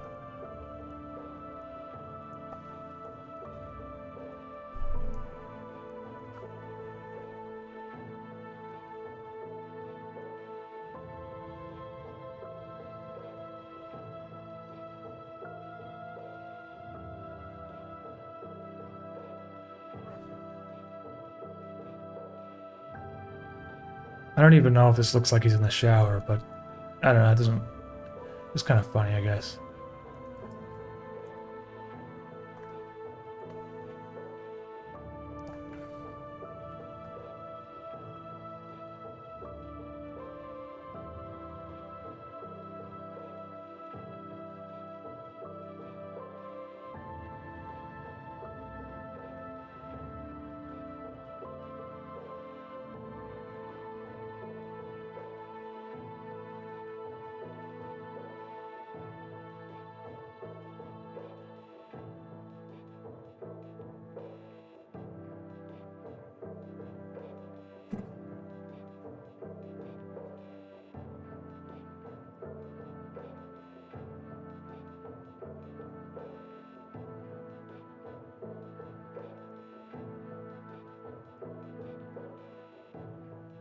I feel like it needs to be more chaotic. There's got to be like some stuff happening in the foreground.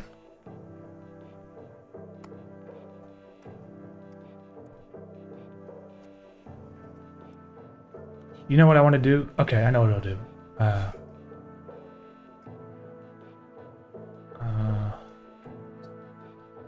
Make a new circle patch here.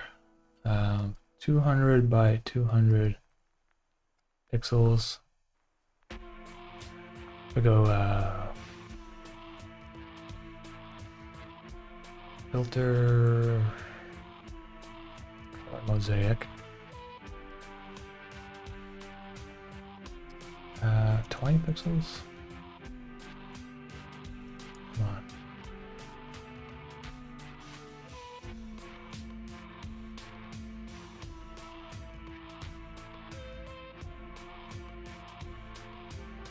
Let's try this again.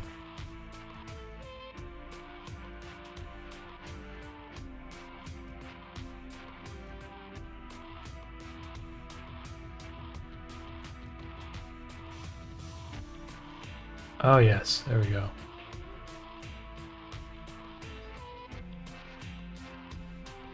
I think it's actually do.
I have to make sure that I'm in dissolve mode every time.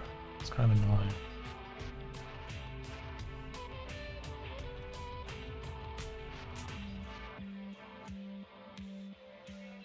Now, if I see how I kind of like curved the water around the sides of his head, maybe it will make it more like, realistic looking.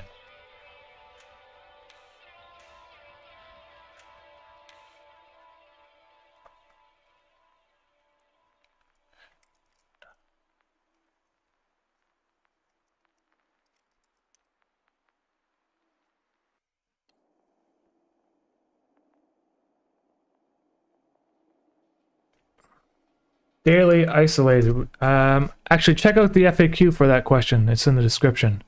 I use Logic for making music, though. And in terms of how to make it, there's tons of tutorials on YouTube now. And I would suggest not to get too wrapped up into plugins and stuff like that.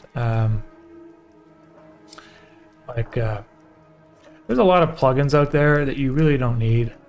So if you get like a good digital audio workstation like Logic or I don't know, the ones for Windows, you know, and you're just starting out making music, I would just stick with the native plugins for a long time until you figure out exactly how to use a compressor, a limiter, and then maybe once you want something a bit more complicated, you can look on YouTube to find out about more complicated compressors and stuff like FabFilter and that sort of thing. But I personally don't really use a lot of crazy plugins. There's like so many YouTubers out there that do like reviews on plugins for making music, and I gotta say like 90% of them are kind of useless. Like it really makes no difference. The main thing, if you're making music, the most important thing is do people enjoy the song, you know? And the production is important too, but it's less important than you would think. So focus on your skills at playing whatever instrument it is that you want to play, and composition and making nice melodies and stuff. And maybe the music theory channels on YouTube are a little bit more useful, I find, than like, you know, it's like the 400 tape saturation plugins. It's just like ridiculous at this point. They're all like $50. There's a big market for preying on people to you know, get that right sound. You really don't need that much. Even I find it like a lot of synthesizers, like digital synthesizers out there, a lot of them kind of sound the same to me, you know, and you know, people say, oh, this one has more warmth or whatever than this synthesizer, or this one has like an analog kind of, but there's a lot of like things you can do, really, you know, just subtle EQing. You're gonna get some warmth out of a kind of any sort of signal you do it. So there's a problem where people end up buying more gear than they know what to do with. I like to work with like the least amount of tools that I need that are necessary, unless I feel like I'm being held back, you know.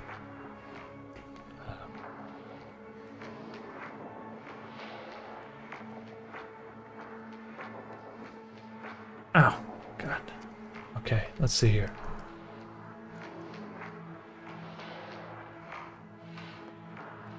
It's looking kind of cool.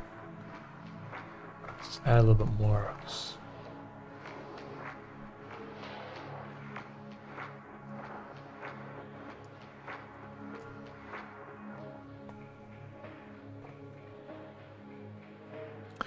Mammy, do you have any more shorts planned for Adult Swims in the future?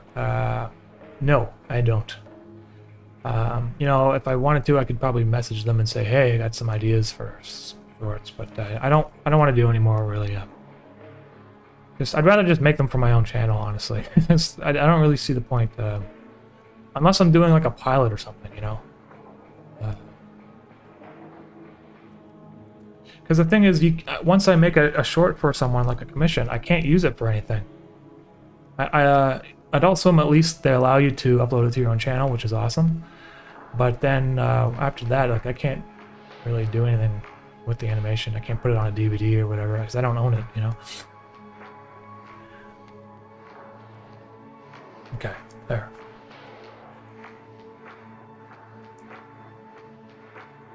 So I'm going to cut this here. I wish there was like a loop function in Photoshop. Like I could just take a section and loop it. Like it was in a like an audio program or something. But you can't do that. The only way you can do this is to duplicate.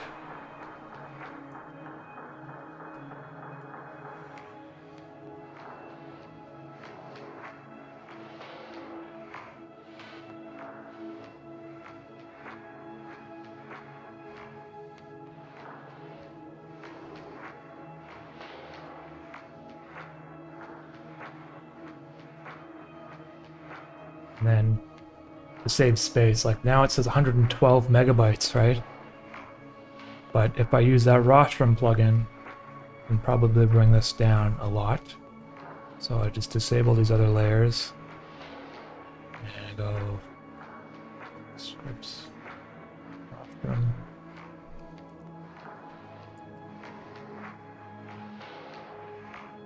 Is UMAMI part of Hex System? Scoop. Yes, it's me, actually. You know, when I started my channel, I should have just rebranded my music as UMAMI, but Hex System is me, it's my music, and I just released it under a different name, because I've had albums out there before making animations and stuff, and I don't know, I kind of like to keep my music separate from the animations for some reason. I just feel like I want to, like, you know, I want people to discover the music apart from the animations, and I want people to discover the animations apart from the music. And so I don't want it to be like you know, associated with one certain thing. Like if you were to listen to a music track and you're like, oh, this is specifically music from an animation, you kind of like taint it in your mind and thinking about it, like kind of like, well, this is like music that's I'm just overthinking things, honestly. It's just my name is I have a Hex System as me, that's all. Okay, so there we go. It's really easy to overthink things, and then you realize at the end of the day, none of it really matters.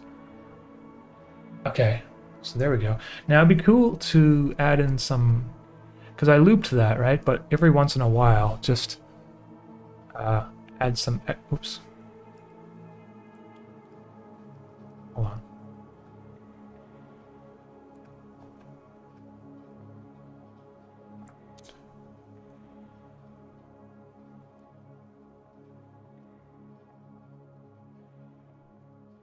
So I looped it, right? But what you can do is just like randomly just add a few dots in here and there so it doesn't look like so looped, you know what I mean? Like it looks like like there's a couple frames that have a little bit more information, you know?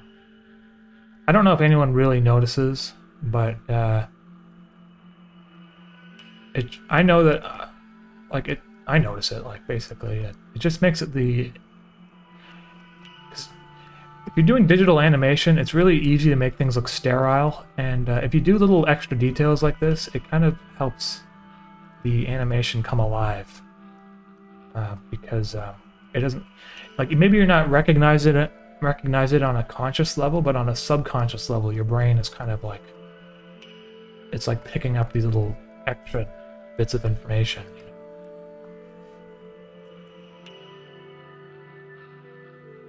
And you can, if you see here, like right here specifically, it loops quite noticeably. So what I might do is like right here is just try to break it up a little bit more by adding some custom stuff.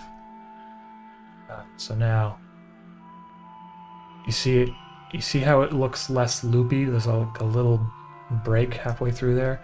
And then maybe if I just did a little bit more, it would look even better.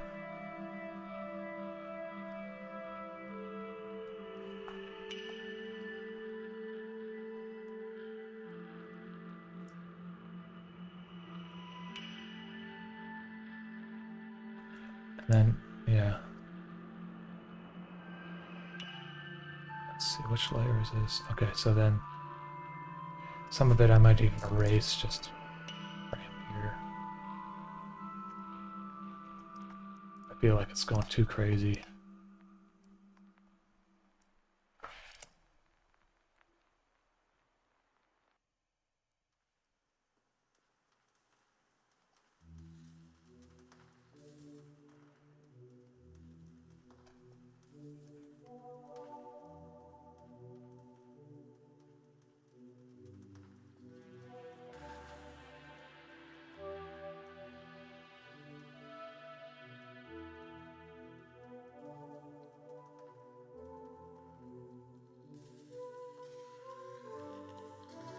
Do I live in Poland? No, I don't. But I've been to Poland. Carolina's family's originally Polish, so we went to go visit some family over there. And all right, so let's just save this. I'm gonna merge these two layers together again. Just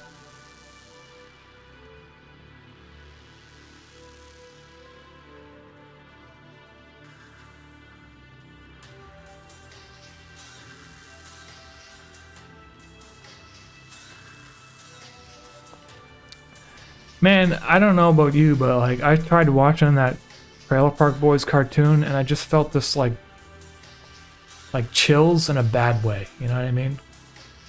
I felt like why does this need to exist? Really, what is the purpose of this? It felt like a flanderized, rehashed version of the original.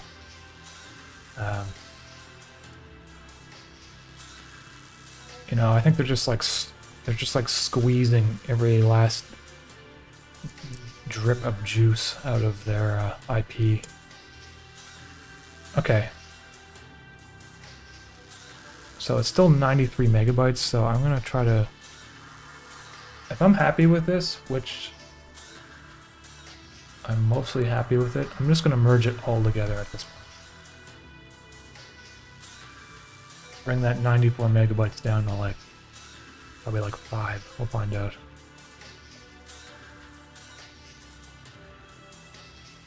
I don't know, Photoshop's like really inefficient with how it works with layers. It's like every layer is like an individual like bitmap file.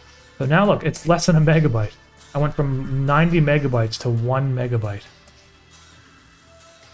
And it's the exact same quality. It's just now it's all merged together, so I can't fix the individual layers. But... oh yes.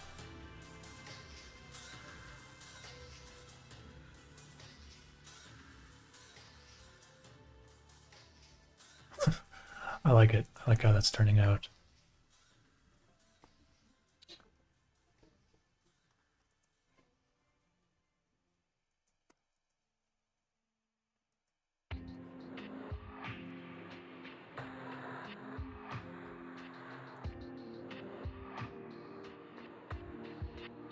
Oops. What was that?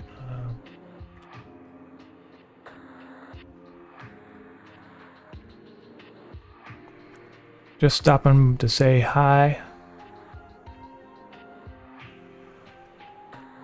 Hey, Jason. The divide between the upper and lower class in Poland is very steep. I mean, I didn't really see much of that when I was traveling around because I was kind of going to the touristy areas. But I guess it must be pretty bad. I mean, we went to Poland. We went all over the place, but we went to Lublin. We went to Krakow. We went to... oh, it's been a while now, so I don't remember all the names. But I'd say one of the favorite things was going in the salt mines in Krakow. That was pretty crazy.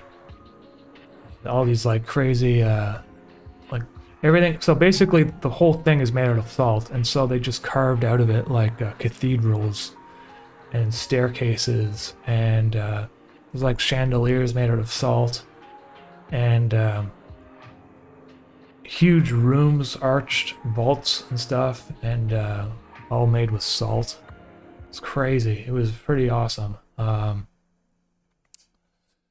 And then in Krakow, like this, in the old part of the city, they have like these medieval, like the medieval clock tower is like, oh my god, it's like when you see it in person, it's so big, it's ridiculous. You know, I don't know if you guys ever played The Witcher 3, but there's like a clock tower in there. I think they modeled it after the same thing. I remember I was like playing the video game. It's like, this is cool. Obviously embellished from medieval times and probably not realistic, right? And then I go to Poland and I'm like, what the? Thing's real? It's like ridiculous how big the clock tower was. It was, and the churches, like, you know, these old churches and stuff with crazy colors, and another thing is they have all the. So we went to the castle in Krakow. The armory had all these like shotguns and rifles and stuff. They had a museum of like all these bedazzled guns from like 1700s and 1600s and 1800s. Super crazy, intricate, like ruby, like inlaid. I guess they're not meant to be used really, but they're for like the kings and that sort of thing.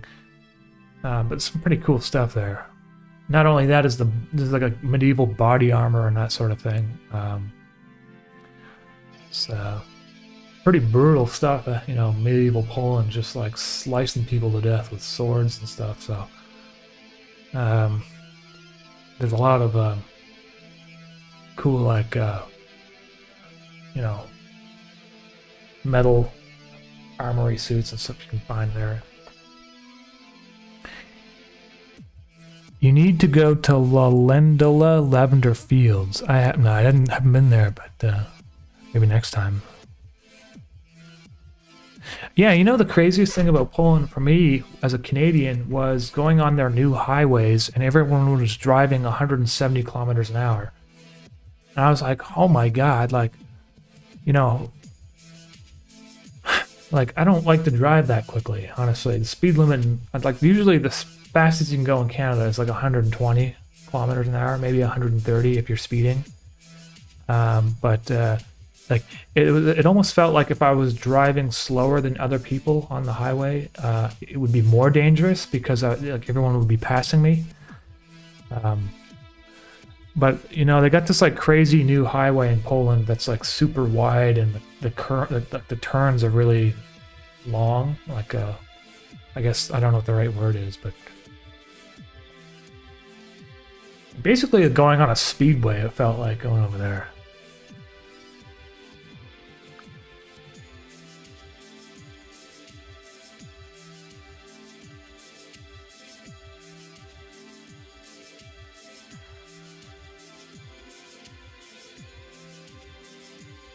And you know, another cool thing about Poland, well, it's not a cool thing, but it's like, you know, they got these Soviet buildings that are now apartment buildings, but they're, you know, actually a lot of them are pretty well built, really solid concrete, like soundproof to death, you know. And I noticed that like a lot of people in Poland have these deadbolts on their door. They have like 3 or 4 like crazy strong deadbolts. And in Canada, it's like there's like nothing. Like some people don't even have deadbolts. They have like a friggin' glass door. You know, I mean, maybe in the city they have, you know, people should lock their doors, but it's like definitely not part of the culture to have crazy locked up doors and stuff. Where have you been in the U.S.? I've been to Maine, and I've been to Florida, and I've been to New Hampshire. Because back, you know, when I was younger, I went skiing there when I was in high school and stuff. In Florida, I went to Disney World when I was like a kid. Otherwise, I don't have no experience traveling around the United States. Before the coronavirus, Carolina and I were supposed to go to Texas to visit a friend and for a wedding, and then we were gonna go drive like across to like Las Vegas and go see the Grand Canyon and do like a road trip out of that. Drive through like the desert and that sort of thing. Then the coronavirus happened and that canceled all of those plans. So I still want to do that sometime.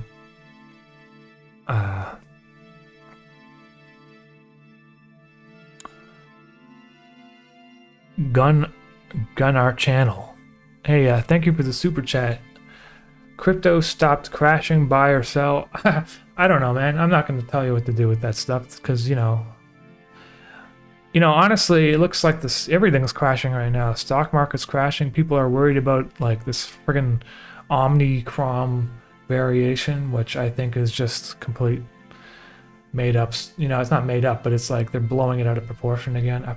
Apparently, there's like it's not like super lethal, but it affected the stock market, that's for sure, and probably something to do with crypto too. I don't know. I'm not really good with that stuff, man.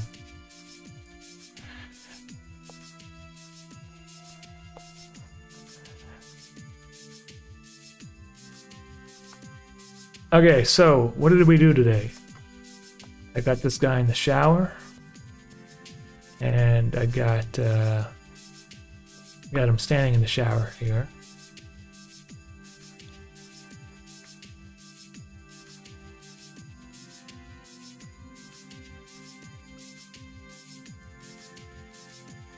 So that's pretty much it.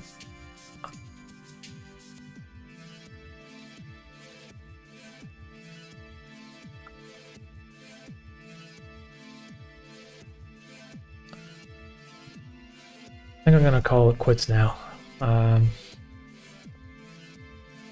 want to put out an animation soon, but probably by the end of December, I want to have another Soup Fun video out. Hopefully, I can do that.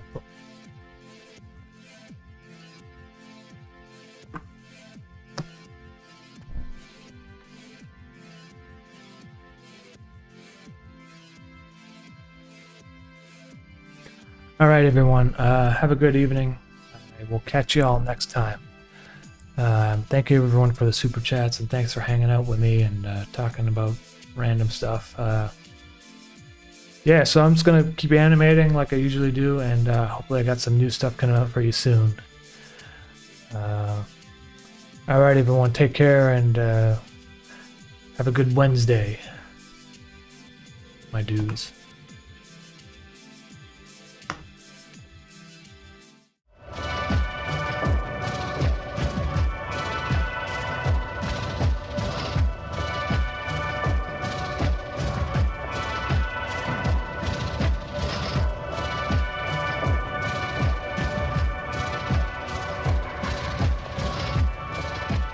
You're watching UMAMI.